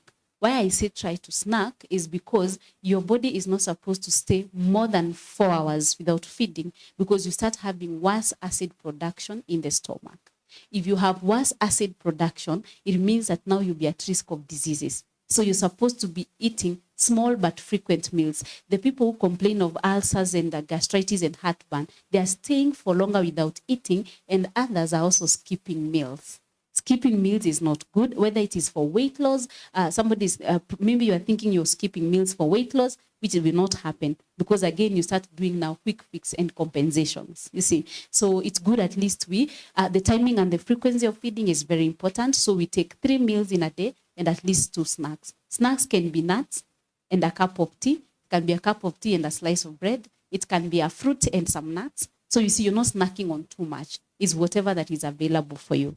Okay. Yeah. As we wind up, there's something that I've also had over the years. I don't know if it's true, but you'll help me clarify on that. That ukiamka asubuhi, you're supposed to eat heavy food, but usiku ukienda kulala, you're supposed to consume less. Is this true? Morning is the best time for us to eat more food because you just woke up, your metabolism is high, you're ready to, in fact, even your cells are ready for the day. So you give them the best. Ensure that you eat more in the morning. You say you eat like a king. Lunch, you eat like a queen. Dinner, you eat like a beggar. Remember, your cells are worn out. As you're going to sleep, your metabolism is even slowing down. You're tired. So when you're tired, you can't give yourself more food because there is no time for exercising. You're going to sleep. So when you're going to sleep, reduce your meals because at night, your body is relaxing. So even the digestion process is going to be very slow.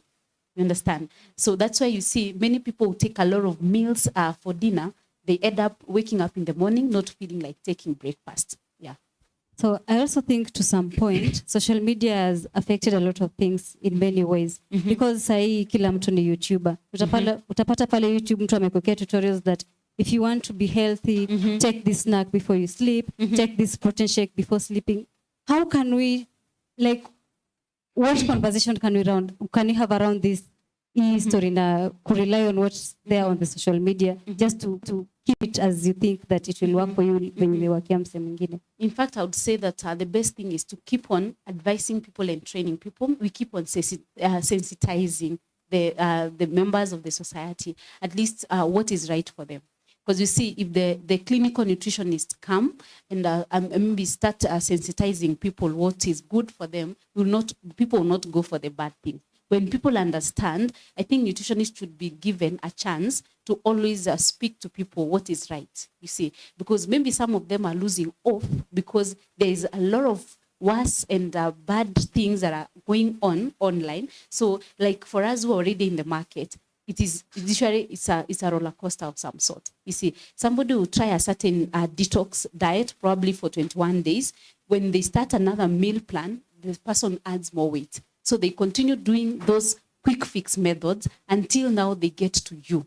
So when they get to you, they understand that it was not good for me to deprive myself of eating. I was only supposed to eat right and have proper calculation. So you see, a proper nutrition is just eating right, and you're eating as according to your body composition. You're looking at portion control, variety, balance, timing of meals, frequency, stress management, and sleep patterns. That is all what you require. Okay. Yes. So, switching a little.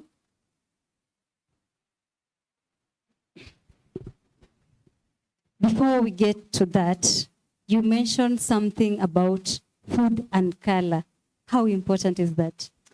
I don't really understand how people cook food. Like probably you cook one meal, like it's, rice, white rice on Monday, white rice on Tuesday. If you love it, you cook just white rice. That one I've never understood. But when you're talking to clients, there are so many ideas we give them.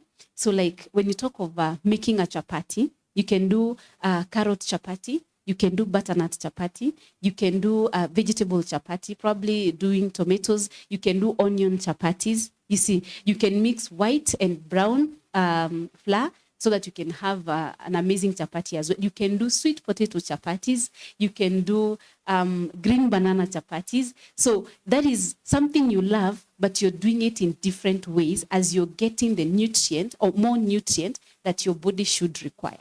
Remember, when you eat a certain nutrient or a certain mineral for a very long time, let's say on Monday you're doing arrowroot, Tuesday you do arrowroot because you love them. On Wednesday you do arrowroot. Trust you me, by Thursday you are either bored or they are the people who even have loss of appetite because there is a lot of monotony in the diet, you see. So we're supposed to have a diversified meal plan whereby if on Monday you have arrowroot, on Tuesday you can have, maybe you can have bread, on Wednesday you can have plantain, on Thursday you can have cereals. So you see, you are having a diversified diet that you're even yearning for. Food I say that food is attached to our emotions. That is why you see, sorry to say, many marriages break up because the food is not good. There are those people who just are so much attached to food. And it's true, especially Africans, we love food. So the food must be good. When you think of food, it's supposed also to be healthy. You understand? Yeah. So if I give you cabbage, white cabbage, then it means that tomorrow I should think of something different. If I put, somebody who gives you cabbage, like you put carrot, red hoho, yellow hoho, you cut into small pieces, you have got red onion or spring onion. If you have that in your cabbage and somebody else has cooked just plain cabbage and gives you the same plain cabbage for 4 to 5 days, what would you take? Yeah, kona hoho. Okay, so now what we have here is just to show you that you don't need to be so expensive. Don't need to be so expensive for you to eat a healthy meal. Now, we decided to take what is locally available. What is available, what is affordable, accessibility, and sustainability. 4 things, right? Yeah. Food, you eat food to sustain you. And again, the meal plan also is made to ensure that it's sustainable. We don't look for things that will not get in the market tomorrow. So if you cannot afford cauliflower or you can't afford broccoli, it's a cruciferous vegetable, go for cabbage. But how you're doing your cabbage, ensure you have a color. Ensure you have color. So what you say is if you cut this half and then you have maybe probably half of this carrot. You don't need to do all, but at least we need the cabbage to have some color.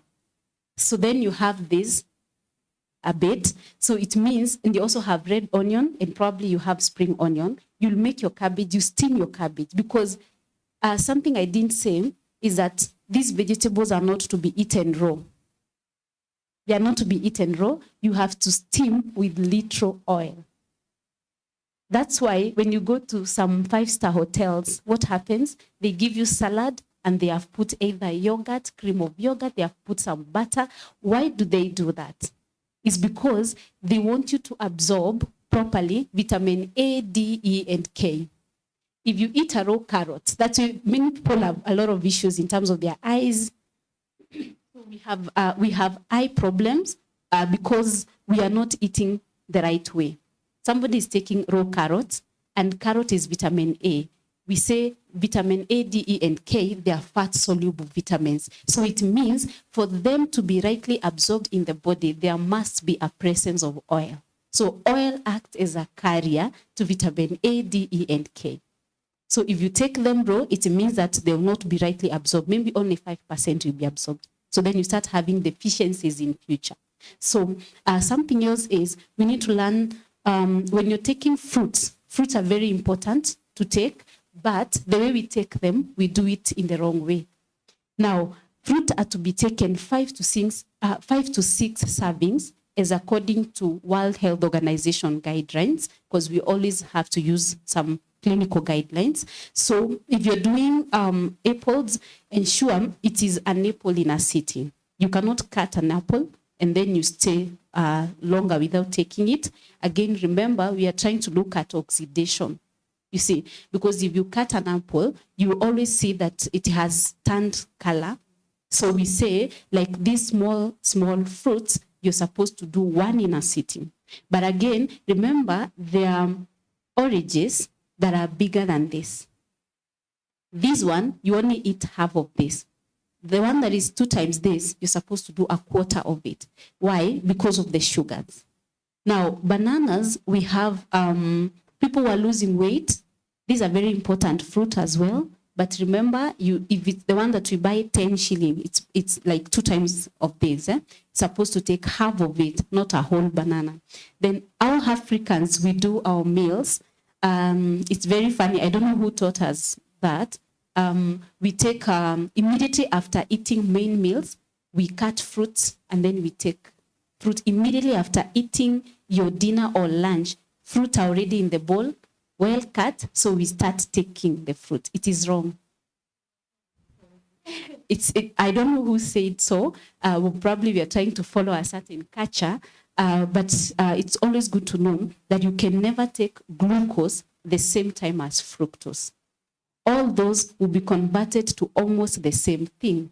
Now, when you do your fruits, we say you take fruits 2 hours after meals or 1 hour before meals.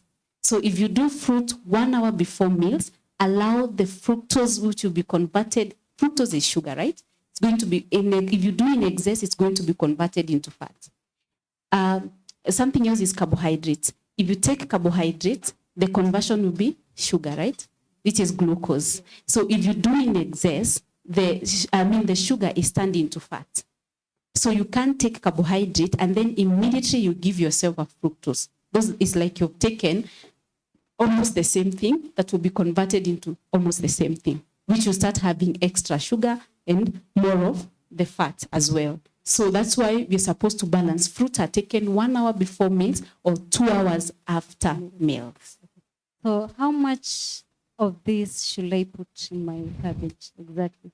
In fact, you can even do half of this or you can do a quarter. Remember, our major aim, we said food is something affectionate. Yeah. You don't cook for the sake of cooking, you cook for health and for a feeling. If you cook bad food, and in fact, let me just start by saying it's about self-love. Mm-hmm. If you love yourself so much, you will not cook for yourself something that is bad. Sorry. So you not cook for yourself something that is bad, right? Yeah, yeah. Now, if you love yourself, so that means that if you cook something good, you will even love the people that are around you. So you'll also cook for them something good. You present to them something out of love. So again, take your time when you're doing your meals so that you don't forget other things. You don't forget putting garlic, natural turmeric. You know, like if you cook food very quickly, again, you start forgetting some things that are very important. Now, after that, we also have, we said it's a feeling as well. Yeah. So when the food gets to the table, we need to see color of food because you spent time because of love. Yeah. So you see, it's something affectionate. So I always say that if you love yourself, cook well. cook for health. You will also be able to love the people who are around you, and you will present to them something that is good. So we start by self-love. And many people, in fact, the reason why some people have a lot of issues is because they do not have self-love. If you love yourself, you give yourself the best. And you're able to love the people who are around you. So that is about food. So the color of food is just, we say it's like you're trying to jog your mind into giving yourself the best. And again, getting different nutrients and minerals that your body requires. That is why we are talking of yellow hoho, red hoho. These are not expensive. They are very affordable. Yeah. And if you can't afford these two, the yellow hoho and the red hoho, just go for carrot, go for tomato. So you see, there's also a different color in the cabbage. Mm-hmm. You understand? Mm-hmm. Yeah. So what health benefits do these have, the red hoho and the yellow hoho? One, remember they are vegetables. Yeah. They are giving you what? They are giving you the vitamins and the minerals that the body requires. So all the vitamins that you've made, the micronutrients are in all this. So it means when you take them, then it means that you're getting the right nutrients that your body would need at a certain time. Okay. Yeah. Okay. And again, don't forget we talked about varieties. Yeah. So if you're doing variety is done to avoid us having deficiencies. Yeah. Okay. What about this? How beneficial are these to my daily food? Okay. Now we have chia seeds here. Chia seeds are very important when you're doing remember you spoke about milkshake? Yeah. You talked protein shake. Yeah. So this is the most healthy thing to do. If you take chia seeds, 1 tablespoon, then you take thick natural yogurt. Of course, we use natural yogurt. Then you take an apple. Mm-hmm. Mix these 3 together. And then you add a little bit of water. You'll get a very good natural nutrition protein shake that you'd require. So you don't need to look for so expensive things. You only need mala. You can take natural yogurt. You can do, like at some points, you can even add powdered groundnuts. You can even add a powder of any other protein. Sometimes people even blend beans when you're doing a protein shake. Remember, we said availability. Yeah. We will use what is available for you to come up with a protein shake that is within your reach, especially for those young athletes that are probably you in a place whereby, or in a position whereby you cannot afford some other stuff. So we look at what is available, then we can advise you with what you can afford. Because there are people who can't afford chia seeds. Yeah. So we ask them to look for others. What are the other alternatives? We have, in fact, we say pumpkin seeds, chia seeds, flax seeds, watermelon seeds. All those are important for you. So whichever that is available for you. If you can't have this, then we go to the cereals now. And again, the legumes. Yeah. So like I blend them together. How do I go about the chia seeds, the yogurt, and the apple? Take 2 tablespoons or 1 tablespoon of this. Then take natural yogurt that your body requires. Remember, we've done a calculation for you. So if you require like, let's say 250 ml, I'll tell you take 250 ml of that, then a little, maybe water 125, or probably water 80 ml. Then you take 1 fruit, blend it all. Now, there are people who ask, like if I want to do a shake and I don't want to buy, you see like this yogurt is flavored and we advise you to do the natural yogurt or mala. Yeah. So what will happen is, if you want to flavor your yogurt naturally, buy the natural or get mala, use a fruit. You can use a banana, you blend with this. Then it means that you will get what you require at the end of the day. Okay. The sugar will be there. So don't say that I can't buy natural yogurt because it's not sugary or it's not sweet. You can take a fruit, blend all together, and you sweeten it for yourself naturally. Because in most cases, some of these products that you see, they say sweetened with something like HFCS, that is high fructose corn syrup, which is even the worst form of sugar than even the normal sugar that you are having.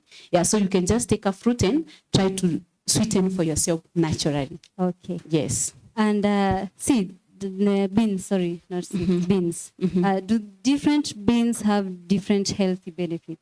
We would say that yes, they do, but again, most of them have almost the same. Most of them, they'll give you almost the same nutrient that your body requires. That's why we will not choose so much. But at least we know that there are others, especially the black beans. We have the yellow beans, the white beans. You see, we would say that they have an extra of a mineral that they have that others do not have. But it's not it's not as necessary because you'll get them from other foods. Now, when you look at beans, there are beans that some conditions will not do.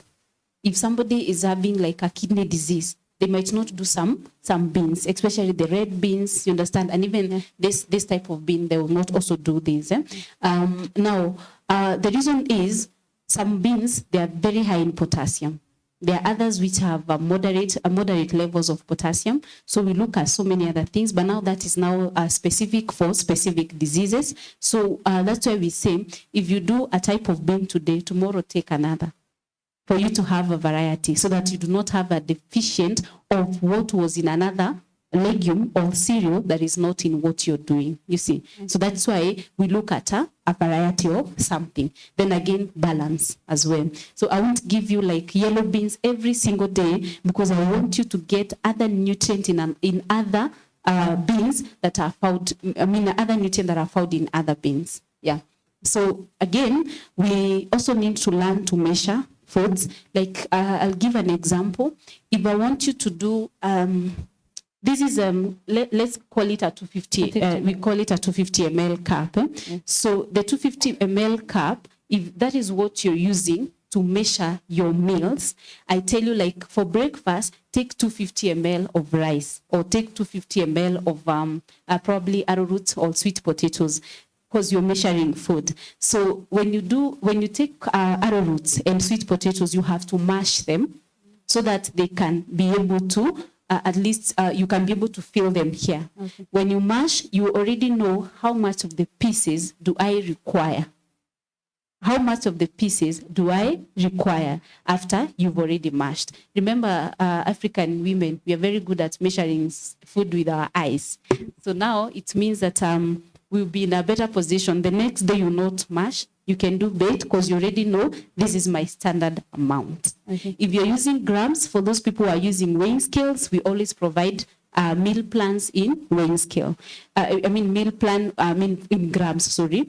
So this is rice. Yes. So for people who love rice, we said we try to diversify even our thinking, whereby if today you do vegetable rice, you can put maybe a spring onion, you can have carrot. Tomorrow you can do peas, your rice with peas.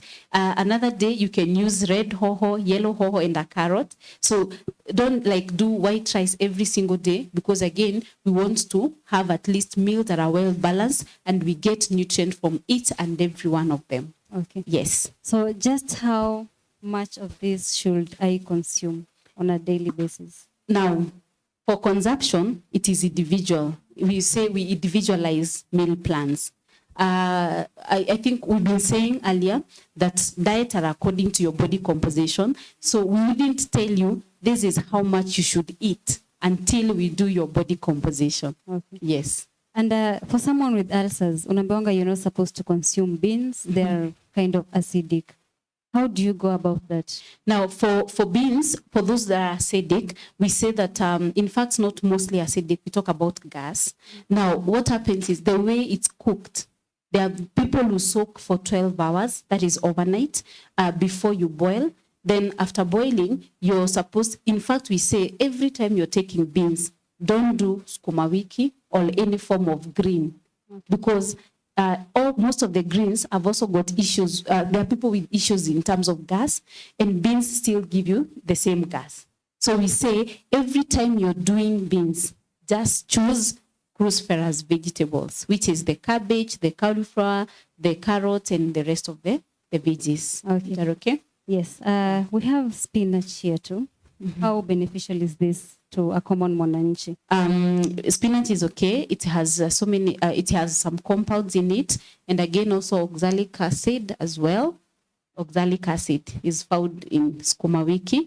Now, what we advise is when you're doing spinach, make sure you do it alone. Don't mix with other vegetables. Okay. Because if you mix spinach with the skuma, you know the way people mix skuma wiki and spinach, it's not a right way of doing things, because there's a compound in a skuma wiki that usually bites the absorption of spinach, right? So at some point, it's good to cook a certain, like if you have to mix this, you can mix skuma wiki and probably terere or something, but not skuma wiki and spinach. Okay. Yeah, because of the compounds that bites absorption of what you should get in it. Okay, thank you so much. I've learned so much, honestly. And as we wind up, there are comments. Brad Ongota. Anasema very informative, learning a lot, good conversations. Thank you so much, Brad. Remember, we are here for you guys. And we are here to not only entertain you, but educate you guys as well, because this is Eastland's Expressions. Beatrice Patricia has a question. What is the importance of chia seeds? That's a good one. I would say that chia seeds are very good for building your metabolism. Very good for metabolism. It's also an amazing protein, especially as a substitute as well. Yeah, and so many others, especially for your brain. It's very good for your brain. Like you see people who do omega-3s. We'd advise, if you can't afford to buy the supplements, the omega-3, if at all you do not have the sardine and the salmon in your diet, just do some chia seeds. It's very good for your brain health and for also metabolism. And so many others. Okay. Yeah. So how do I do I sprinkle it on my food? How do I go about it? Now, for chia seeds, we say if you take maybe a tablespoon of this, you can mix with water, just water, maybe 125 ml, and then you drink like that. Before meals? Yeah. You can do before meals or after meals, or you can even do in your meals, especially for those people who are doing the protein shake. You can add it. Yeah. Okay. Yeah. Thank you so much for that. Michael Black has a question. What are some of the poor eating habits that you like to point out? Poor eating habit is eating food that is not balanced. Vegetables are available and they're affordable. So it's good, at least when you're doing your beans and you're doing your ugali or you're doing your rice and chapati, ensure always do vegetables. It's a very good way of life. Learn to eat vegetables. Because you see, most people will do ugali and stew. Others will do beans and chapati. Always include vegetables in your meal plan. Always, it's good to take fruits. We said 5 to 6 servings of fruit so that we can be able to avoid issues during diseases and deficiencies that come when one is not doing the right thing. Now, something else is, I would say it's a bad habit to skip a meal. It's a bad habit to skip a meal because the next meal that you take, you will do compensation. You tend to compensate what you did not take. And remember, we said your body cannot pick up extra. It converts extra into fats. So let's probably, we learn how to do things in the right way. And we also stop Googling too much. Mr. Google is also something that we have to talk about because people want quick fix methods. So they go for the quick fix, detoxing too much. Remember, your body organs can be able to, like when you talk of your liver can be able to detox naturally without needing your help. So eat well so that you don't give it stress. Now, that is what I would say for today. So, and maybe other things that we talk about in future on bad habits of food. And every time one is hungry, you're going for unhealthy food. They are also bad habits. Ensure every time you walk out of your home, at least you're having some healthy snacks in your bag, especially nuts, especially a fruit, so that you avoid eating out too much. Okay. Yeah. Thank you so much for creating time for us. And as we wind up the conversation, what are some of the digestive problems that come with not eating healthy? Now, some of the digestive problems, we say if your body fat, if you're not eating healthy, you have extra body fat, then you start having complication. So when you're not eating healthy, we say that sometimes you start, those people who are eating extra or those people who are eating too little, again, it's another problem because of immune. If you eat too less, again, you have issues with deficiencies and your immune system is low. Now, remember, you're also looking at the current times that you're facing, especially the COVID-19. So one is supposed to just eat healthy. Now, if you're doing extra meals, again, you have high body fat, your metabolism slows down, then it means that you start being at risk of digestive system complications.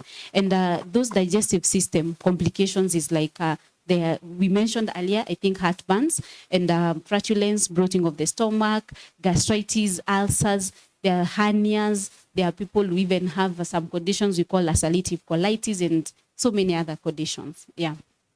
Thank you so much for your time.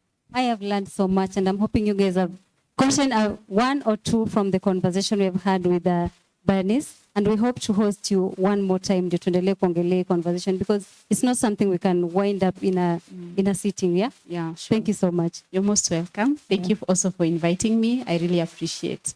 Yeah. There you have it, guys. Eating healthy starts with you, like we said, but you can only help you eat healthy if you decide to. Sindo, we can push you to that point, but when we get there, it's upon you to decide whether you want to be healthy ama unataka tu kukula tu chakula utapata kwa sababu it's available. This is squared, and right about now tunawapeleka Italy.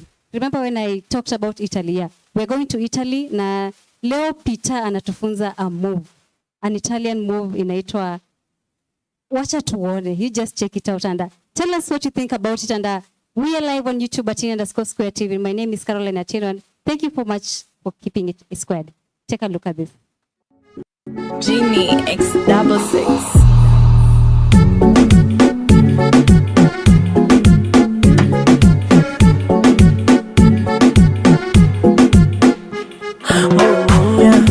Autafuna kitu mororo ya resasita, napata supu kongoro, mama Juma, biriani ya mama choro, busati mkeka, so kila siku godoro. Hai wewe, nimekwisha, ni mapenzi yamenishika.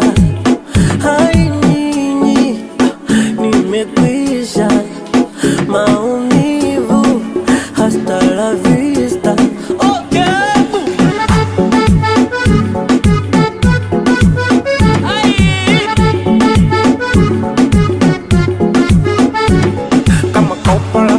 What's up and welcome back to Basta Move, ladies and gentlemen.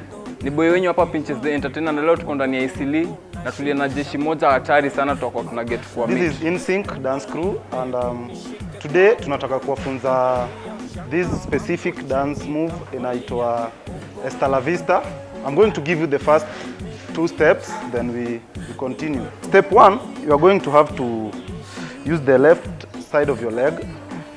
You will step on toes. Yeah, on toes. Then you use your right hand to knock. You knock up your elbow, knock. After doing this one, we come back to the left side of your leg. You step on toes and you knock the left hand. After knocking this left hand, we combine them. Okay? Let's do it again. In 5, 6, 7, 8, 1, drop, 2. Okay? Now, the second step, you're going to throw up your hands while you step with the right leg. In 5, 6, 7, 8, 1. After doing that, you bring the left leg. Then you go back again to the left side. 1, 2. So it's a 1, 2, 3, 4. So let's combine the first one, the first 2 steps, with this, the second one. In 5, 6, 7, 8. 1, 2, 3, 4. Now this one, it's a bit easier. You just step again with your right foot. You show a watch. Then it's a slow-mo thing. You round. Then you stop there. That's the first one, okay? Then after the slow-mo, again you throw up your hands with your legs. Come. And again, we repeat, okay? Next, we are going to have to step our left leg and our right leg. And while stepping, you'll have to shake a bit your legs. 1, 2. So it's like you're doing a Kamba song, but this one now it's an Italian song, okay? So let's step in 5, 6, 7, 8. You step, step, okay? Step, step. After that one, you are going to have to turn, okay? And you use your left leg to turn. It's easier, okay? So in 5, 6, 7, 8, you turn, you pause, okay? Then now you do this. 1, you step as you swing. 1, 2, 3, 4, okay? After you've stepped and swing, now you come back again and you step with your right leg.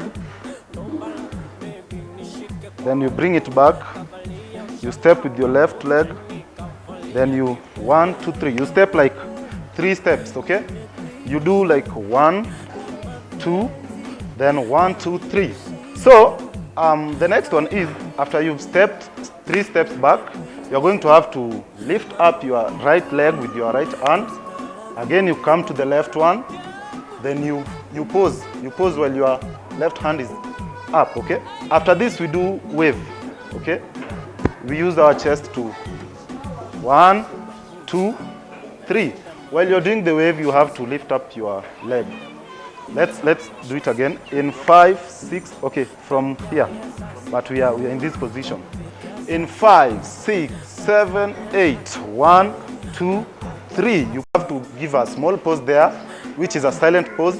Then you clap your hand while swinging, like this, okay?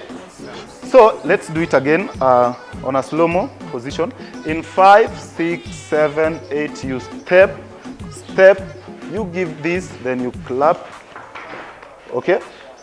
So after that one, we are going to have our last move, which is the simplest move. You step while rolling, and you use your shoulders, okay? In 5, 6, 7, 8. 1, 2, 3, 4. 1, 2, 3, 4.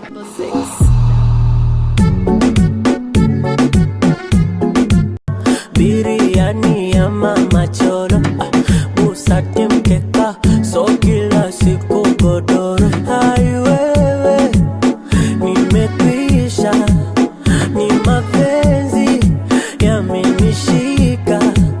Hai nyinyi, nimekwisha, maumivu, hasta la vista.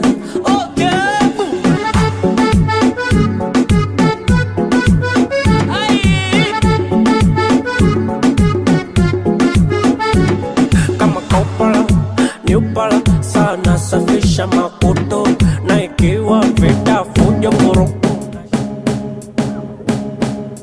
Yo NELMO NEWSONG wote mwabatini makutoni mapipani ilo anwase me do it for the love, me not do it for the likes. Nifanya juu ya love, sifanyi juu ya likes. Me do it for the love, me not do it for the likes. Nifanya juu ya love, sifanyi juu ya likes. Success can come overnight. Let them know substance overhype. Me do it for the love, me not do it for the likes. Achu. Yo. Achu. When you wanna penda like here's your right. Wanaka kupost na kutwilt all night. Wao hapo tunga social media type. Hawana time ya kupost. Ati ukiona mimi na imba na hizi ngoma mimi naandika na kila show mimi naenda. No, me not do it for the likes, sing again. Me do it for the love, me not do it for the likes. Nifanya juu ya love, sifanyi juu ya likes. Me do it for the love, me not do it for the likes. Nifanya juu ya likes. Say, ati success don't come overnight. Let them know substance overhype. Me do it for the love, me not do it for the likes. Say, hawatupendi bacha tuna response. Fly out watupende from a distance. Tukikam to bring home solution. Wengi bado wako stuck kwenye quicksand. Say, na bado wanajijua tu ma big man. Hapa Kenya ndo wana ma hit songs. Sasa unasema na wao bado do it for the love, me not do it for the likes. Nifanya juu ya love, sifanyi juu ya likes. Me do it for the love, me not do it for the likes. Say again. Success don't come overnight. Let them know success overhype. Me do it for the love, me not do it for the likes. Sing again, say again. Me do it for the love, me not do it for the likes. Nifanya do your love, see fanya do your likes. Me do it for the love, me not do it for the likes. I just sing, do it for the love, me not do it for the likes. Sing again, say, do it for the love, me not do it for the likes. Say, I want to bend the butter to no response. Why I want to bend it from a distance. Tukikanga bring home solution. How bado wako stuck kwenye quicksand. Say, na bado wanajita to my big fan. Hapa Kenya ndo ana mahit songs. Shilski nasikia unachezwa Marekani. Na wa bado wajafika hata Mombasa. Simply na mina tuko ready yet. Tuweze bete. Sing again and when you sing it down say. Sing again say, you do it for the love, me not do it for the likes. Nefanya do your love, see when you do your likes. Me do it for the love, me not do it for the likes. Nefanya do your love, sing again, yeah. Success don't come overnight. Let them know substance overhype. Me do it for the love, me not do it for the likes. Sing again, say again. Yo, NELMO NEWSONG. You don't know what to say. Big up the presenter who play with, DJ who play us without a fuss. All the pioneer from the industry, all that come just before we say. Do it for the lights, you don't know what to say. NELMO NEWSONG. That's my bitch, I'm going to be fine, you don't know what to say. Say again, me do it for the love, me not do it for the likes. Nefanya do your love, see when you do your likes. Me do it for the love, me not do it for the likes. Nefanya do your love, sing it. Say again, say, success can't come overnight. Let them know success overhype. Me do it for the love, me not do it for the likes. Sing again, say it. That's it.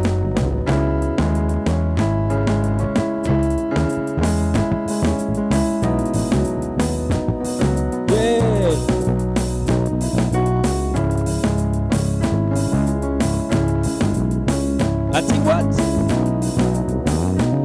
You don't know what to say.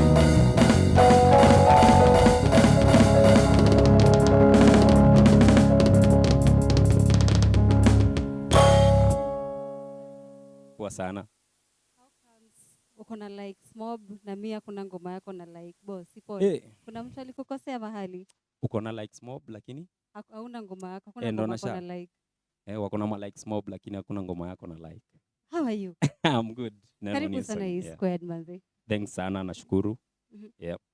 So let's talk about that song you've performed. Yeah. Just for the love. Yeah, for the love, not for the likes. Yeah. Yeah. Why exactly? Basically, first of all, of course, kila mtu anajua likes is a chronics. But for me, I was like, okay, kuna a lot of stuff zilikuwa zinahappening kwa industry mostly. Nasema before Gengetoni come. That is a story for another day. But basically ilikuwa people are not doing like mziki for the sake of doing mziki. Most of people wanafanya tu nijulikane, nipate, like people are doing it for the wrong reasons. Now that makes our industry not grow. So unapata hiyo time nikifanya song ilikuwa just talking about my own experiences about the Kenyan music industry. Okay. Yeah. Why exactly do you think people do music for the likes and not for the love? Basically, unajua most of the time ukipenda kufanya kitu utaifanya the best way you can, utaifanya ku make sure na perfect every day. So but if ukifanya tu ndo watu waone, utafanya tu just for the sake ya watu. Unaona? But if you love it, even the people out there will love it. Okay. Aya, tuanzie hapo sasa. Yeah. How long have you been in the industry so far? Professionally, it's for the last 5 years. Okay. But nimekuwa nikipractice muziki kutoka kitambo sana. Okay. Yeah. So is it something you grew up knowing you wanted to do, or it just came in along the way? Not really. Sisema nilikuwa nadhani nita decide to be in the music more. But basically nimegrow place, niko exposed kwa muziki. Nilikuwa naimba church, nilikuwa naimba kwa choir pale primary school. So at least nimekuwa brought up kwa hiyo background ya ya kupenda mziki, and then yeah, kajipata kwa mziki. Okay. Yeah. If not for music, yeah, ungekuwa unafanya nini sahi? What did you always want to be? I don't know. You don't know? Sijui, sitaki kudanganya ati najua, because focus yangu imekuwa apart from just, naweza sema for now, because mziki imenipia platform ya kufanya vitu zingine, na sidhani naweza replace mziki kwa life yangu, because nikireplace inamaanisha na replace a lot of other things zenye nimekuwa nikifanya alongside mziki. So why exactly would you say you got into music? Ni nini ilikudrive towards that angle? Naweza sema kitu ya kwanza, mi nimegrow ya Mukuru. Okay. Nimezaliwa nimegrow ya Mukuru. Na Mukuru pale nikigrow up nilikuwa naona mavijana wengi sana walikuwa kwa crime, drug abuse na vitu kama hizo, na kuna wengi sana wenye hata tulikuwa nao tunasoma nao walipass because ya crime na vitu kama hizo, na mimi sikuwa nataka ni go down through that path. So mziki ilikuwa like refuge, ilikuwa ile place nilikuwa na find, yani niko na feel safe juu kuna kitu na do. Yeah, na I think kuipursue ime make not only me but also so many other young people wasijipate kwa the same predicament ka mabeshte wetu washaenda. Okay. Yeah. So how was life growing up in Mukuru? Naweza sema for anyone mwenye ametoka ghetto anajua tu ni normal. For us we feel most of the time there are so many things that utaweza kuenjoy as a young person, as a youth, as a come to grow up, because unajua there are so many things that atuenjoying tukiwa pale mtaani. Now of course watu wanazijua. I don't want to mention all of them because komob, but naweza sema challenge kubwa ilikuwa kukosa ile kitu unahitaji, the most basic thing that you need, proper education, proper healthcare na vitu kama hizo. Na ni vitu si ati juu nishafika hii point ziliisha, ziliacha kukua hivyo, system bado iko almost the same. Unaona, because imedesigniwa ikuwe hivyo, imedesigniwa watu kaa sisi tuko ghetto benefit na vitu zingine, while we should all be benefiting from every basic need. Yeah. So do you think that is something that we can actually get out of? Uko pale ghetto, change hiyo notion yenye watu wanajuanga umse wa ghetto kuna venye tu anafaa kukua, kuna ile maisha anafaa kuishi. There's that basic limit. Is it something we can change? I believe we can. Ile kitu ya kwanza mimi nisema tukiwa tu hapa tulikuwa na bonga about exposure. Ni kitu ya kwanza mtu wa ghetto ajue you can get better than you see. Unajua saa nyingine tunaonanga ni normal. Ni normal kulala njaa, ni normal kukosa kwenda shule, ni normal kukosa proper health care, but si normal. Venye nasema ni juu system iko imedesigniwa, yani kukosa hizo vitu. Unaona? So ni very possible ku change. Unaona? Na kuna so many ways za ku change. First of all, you make sure we have the right people in power. Unaona? Ule mtu anajari. Mimi usema haijalishi tutambo economic big aje. Kama mse wa chini anafilia uchungu na anafeel siwezi pata food, siwezi pata nini, sidhani kuambiwa economy imegrow inatusaidia in any way. Unaona? Mimi usema it's people before profit. Yeah. So let me take you back. Yeah. The first time you got into music, you wrote your first song. Yeah. What was going through your mind? Tutaweza kumbuka song ya kwanza ilikuwa gani? I think unajua mimi usema kila mtu akianza kuandika, because ndo nasema professionally kwa muziki niliingia the last 5 years from around up to 2016, but before that nilianza kuandika kitambo na nilikuwa naandika for different reasons. Unaona, kujibamba saa nyingine, kuna wale watu wengi wakianza ni juu upate madem, uko famous na vitu kama hizo. So sidhani naweza kumbuka the real reason why I wrote the first song, but naweza kuambia the real reason why I wrote the song that nilianza nayo music professionally. Okay. Inaitwa Hivi Juzi. No, I can tell you about that song. Tell me about that song. So Hivi Juzi basically talks about inequalities zenye ziko kwa communities zetu, Kenya mostly. Na basically nilikuwa na right juu tunaambia kwa ilikuwa tu hivi juzi tulipata ati msipige kelele sana, unajua ni juzi tu, ni 50, we are only 50 years old since we got the independence, vitu kaa hizo. Na ni vitu nilikuwa na feel ni just one way for someone to justify not delivering na zile vitu zinafaa kukua. Okay. So that song ilikuwa na talk about that, na ina talk kwa hiyo song kuna mali tunasema nataka kuishi kama familia ya Kenyatta. Unaona, everybody want to have be in a space where unapata kila kitu yenye una need. You get? So that is one of the reasons yenye niliandika that song. Okay. Yeah. So, Mm. so I've taken a look at your songs. Yeah. For Just for the Love, you mentioned Nyashinski, ukaongelea Sauti Sol. Yeah. Able to ambie about these two characters. Na if there are people that umetakanga kufanya collabo nao. Basically, kwa hiyo song ilitaja watu wengi wachao tu. But nilikuwa nasema na appreciate pioneers wenye walikam before sisi. Kuna watu wamebreak barriers, wametuonesha ni possible, si lazima ati focus tu market ya Kenya. So basically kuna wale watu, of course kuna wale, mtu kanya Nyashinski is one person, napenda venye ana work. Unaona, napenda venye ana write na vitu kaa hizo, ni inspiration. Unaona, na nasema watu venye tu nimesema kwa song, watu kaa Sauti Sol kubreak hizo borders na kuenda huko na kuchukua even awards international, it's not a small thing. Watu wengine wanaweza ona tu ni kitu cha kawaida, but si kitu rahisi. Hata kushinda award hapa tu Kenya si kitu rahisi. So na I think that is inspiration moja. So hao ni watu, of course, if all is well na kuna opportunity, hapo tunakimbia nayo. Okay, na internationally umetakanga kufanya collabo na artist mgani? One person I look up to, first of all, Chronics, all the way, na from Africa, mostly Wizkid. Okay. Yeah. I love to quote more of your words from your songs, of course. You talked of msanii anajulikana Kenya, uko na likes, you have the fans, but tukivuka border, nobody knows about your albums, nobody knows about you. Do you think that is a barrier to a Kenyan artist? It's a very big barrier because kusema tu kweli, for example, sasa tuna move kwa nini ya streaming, for music streaming. Na music streaming tunajua Kenya tuko na challenge. Si tushazoea free downloads, tushazoea piracy na vitu kaa hizo.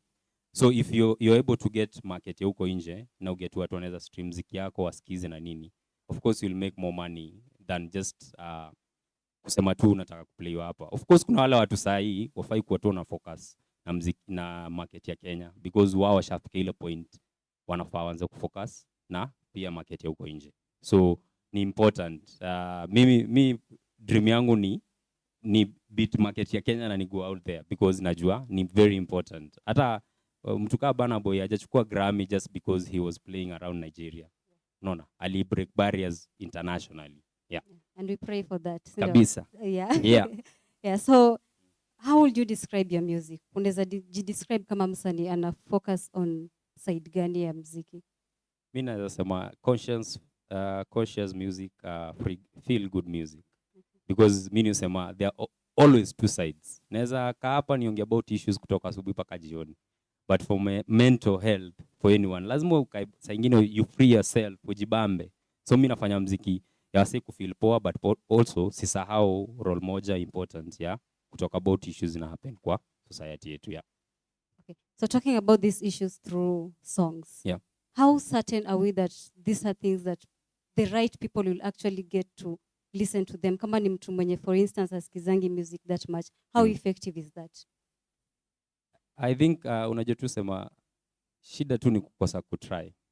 Unaona, it's a struggle. Si ati hao watu pia unajua pia wanajua, si ati wajui na wako na ways ya kumake sure. Unajua, for the last few tumekuwa tukiongea about Malone na vitu kaa hizo.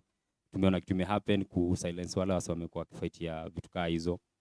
Tumeona kitu ili happen yanga King Kaka, for example, alikuwa threatened kusuiwa na vitu kaa hizo.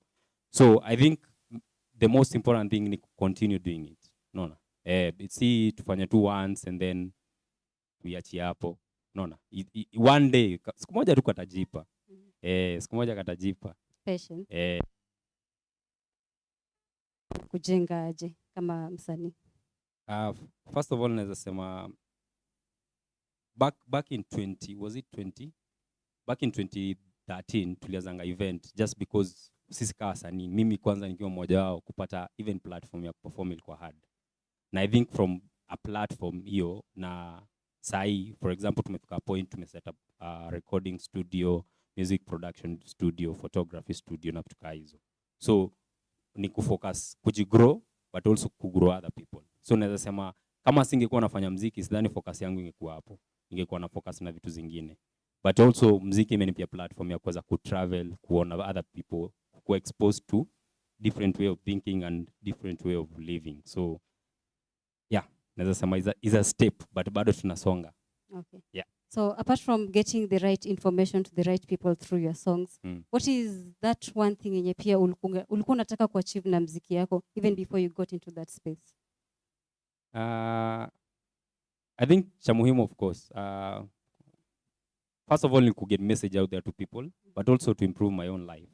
Unajua, unasemanga inspiration haitokagi tu pali, unaambia watu kukuwa inspired, being a motivation speaker kila siku. So letting your life be an inspiration to other people. So I think that is one, hizo ndo focus yangu as an artist. Okay. So which of your songs is your favorite? Okay. Hey. Niko na mingi favorite. I think zile zangu original music naweza sema kuna song inaitwa The Number Is One. Yeah, it's one of my oldest song, very energetic. I hope ndo tulikuwa na perform leo, but unfortunately hatuna leo. But I love that song because it doesn't only talk about people uniting, but also na make sure watu waruke na wajibambe. Yeah. So it's just about kujibamba, mama. Si about kujibamba, ni kujibamba. Unajua kujibamba ni important by the way. Mimi niwaambia wale wase wanakuanga tu tunaambia ngoaje ile saying inasemangaje, dal something. Play without work without play, make dull jack a dull boy. Hiyo. So utaki kukua jack. Au bana. Unajua tunaweza fanya kazi, tufanye kazi alafu jo ukue zuzu. Ni sawa. Lazima ujibambe. Jiachilie, si ndio? Yeah. So given today we opportunity ya change anything in the music industry ya Kenya, what will that be?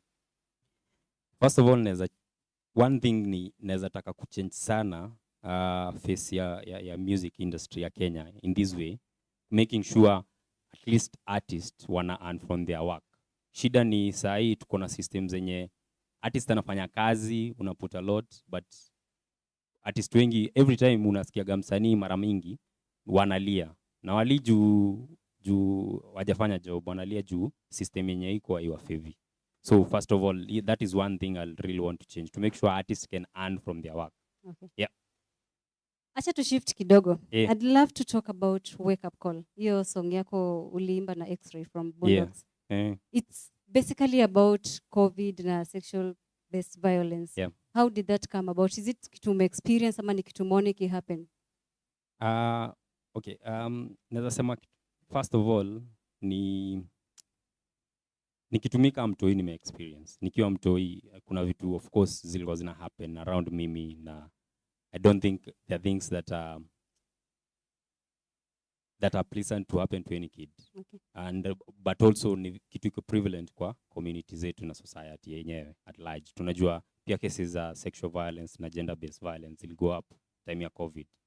So ni drawing from personal experiences, but also from experiences zenye zina happen around the community, because si tunasemanga si ni kioo cha jamii, so we reflect what we see in the community mostly and try to do something about it. Okay. Kama youth mwenye umesema unatoka Mkuru and you're also into music, how do you think we can change that? Ni nini tunaweza fanya ku prevent some of these issues kama hiyo sexual based violence? Na sasa kuna COVID manze, hakuna mali unaweza kimbia, ikikukuta imekukuta. First of all, naweza sema si ati hakuna place unaweza kimbia. Kuna so many places. There are so many people working around that issue. Kuna watu, there are so many counselors, there are so many organizations trying to first of all prevent, but also try to provide safe spaces. I think but I don't think Gava imefanya more that around this issue. But I think also something else, it's also getting to make sure people understand. Sometimes it's unfortunate that so many young people don't really understand what sexual violence it means. For example, kitu kama tumeenda bash, umelewa, and then people don't really understand that can translate to kitu kama sexual violence because ya kitu inaitwa consent. So getting to understand about consent, more young people were educated more. So I think hiyo ndio ile kitu important sana. Maybe next time unafaa host mtu mwenye ana deal na issue ka hizo, aweze ku even explain more, because kuna legal issues, kuna issue pia za society issues za counseling na vitu ka hizo. Okay. So As per now, unaweza sema umesurpass zile expectations zenye ulikuwa una expect before you got into the music space? Ai, hata sidhani nimefika 10%. So ni nini umeachieve so far? Sasa nasema nini? There is a lot of course nimeachieve, but of course my dream zuni is surprise every time. So naweza sema first of all, one achievement ni kuset up a recording studio, because najua hiyo apart from just me being able to have a good environment ya create, it's also giving a platform kwa watu wengine kuweza create. So I think hiyo is a very big step.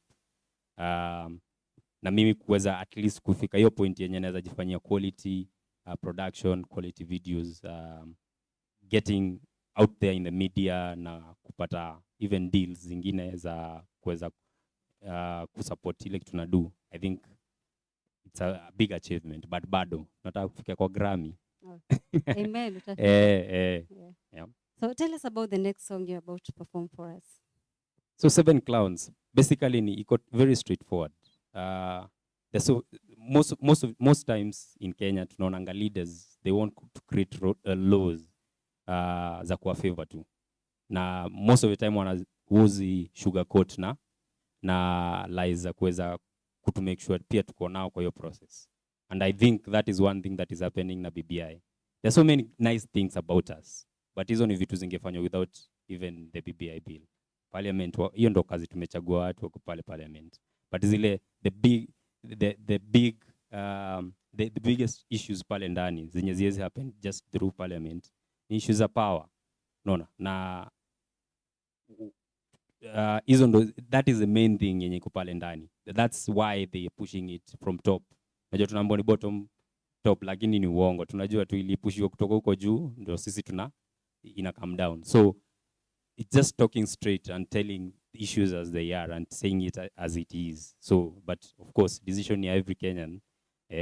So to go forward and everyone will make their own decision. But the most important thing to understand what are some of these issues. Okay. Yeah. So let's hear that song first, and then we'll get back with the comments. Sindo? Kabisa. Okay, take it away. NELMO NEWSONG.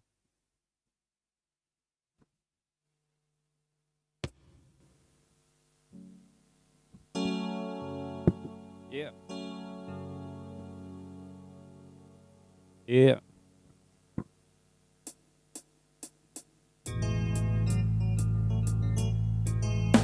Yeah. Share some love. More love. Yeah. More love in the street. Watoi watu wasome chuo poa. More love flowing in the town. Communities zote zuishi kwa amani. More love in the street. Yo. Ati se. Ati Lord of mercy, politician wamereunite again. BBI imekuwa agency, wanataka hii country. Say again from the top. Pull up. Hey, don't know what to say. Share. Yo. Yeah. More love in the street, watoi wetu wasome chuo poa. More love flying in the town, communities zote ziishi kwa amani. More love in the street, job tunachapa, familia zinashiba. More love flowing kwenye town, watu wangu munafilaje? Lord of mercy, politician wamereunite again. BBI imekuwa emergency, wanataka hii country, hii independent food. Yo. Ati, skiza. Ati, colonial chiefs, ndio wana unite again. Say again. Yeah. Ati. Yeah. Yeah. Ati. More love in the street, watoi watu wasome chuo poa. More love flowing kwenye town, familia zetu ziishi kwa amani. More love in the street. Yo, tunachapa familia zinashiba. More love like kwenye town. Watu wangu munafilaje? Munafilaje? Everyday kwani mwenye munafilaje? Say again, munafilaje? Kila siku kwani nyinyi munafilaje? Say again, ati, yo. Colonial chief wanna unite again. Colonial chief wanna unite again. Wanataka kute granted. Say again, ati political. Kila siku ona vile political. Wanadai kuwa olikito.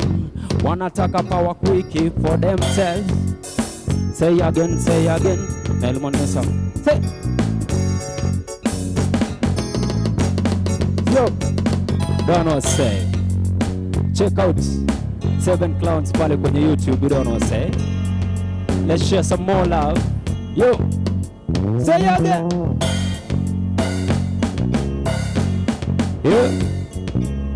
Yeah. It's a new song. Yeah. Thank you so much. Kabisa. Before I let you go, Ian Josh had a question. The first song, Just for the Love. Yeah. And Auliza, was the first song a remix of Chronic song likes? Because most of the lyrics and the instrumental is from that song. Yeah, basically, it's a refix. So a refix is where you pick someone's song and you write your own way. You use the same melody, you use the same beat. Okay. So it's not a remix because kani remix, lazima Chronics angekuwa ndani. But it's a refix. So refix is using the same concept but talking about but ukisikiza ile kitu tunaongea about, for him he was talking about Jamaica, for me I'm talking about Kenya. So yeah. Thank you so much, and tuna hope hizo ngoma zitafikia the right people very soon. Of course, naweza sema 7 Clowns imeenda sana na I'm happy that people are sharing it because people are relating with it na zile issue we're talking about in the song. Iko hapo YouTube, you can go on YouTube, NELMO NEWSONG, 7 Clowns utaipata hapo. Na I believe unajua uzuri wa muziki, it hits you but you gongangi unatoa damu. Yeah, so yeah. Thank you so much. Kabisa. That's how we do it, guys. It has been nice hanging out with you guys, but I'd love to bring my co-host back at Pinches. Thank you so much, Nelson. Joe, before uende, come kiasi. Niaje bro? Kazi fiti manze. It's good to see at least Eastlands tuko na wase wenye wako upright hapa juu, ndio? Muhimu sana. So wana make sense. Yeah. So mimi nataka tu kubless na kuwish all the best in all your endeavors, ndio? Zidi kuspread your message. Kabisa. Shukran. Haya. Big up. Shukran. Hey. Wow, what a show. It's a wrap. What a show. Yeah. I loved it all the way. Thank you. Sitaki hata kuongeza anything. Like we told you guys, we don't just entertain you, but we bring you insightful conversations that drive a message home. And I hope today's show imeleta something back to you guys. You can keep fit, but we can also help you be healthy. At the process of eating whatever it is you're eating, remember to always stay healthy, eat the right food with the right proportions, and don't strain yourself too much. Yeah, get enough sleep. Yeah, not just too much, not too little. Kiasi yake tu ile inafaa. Yeah.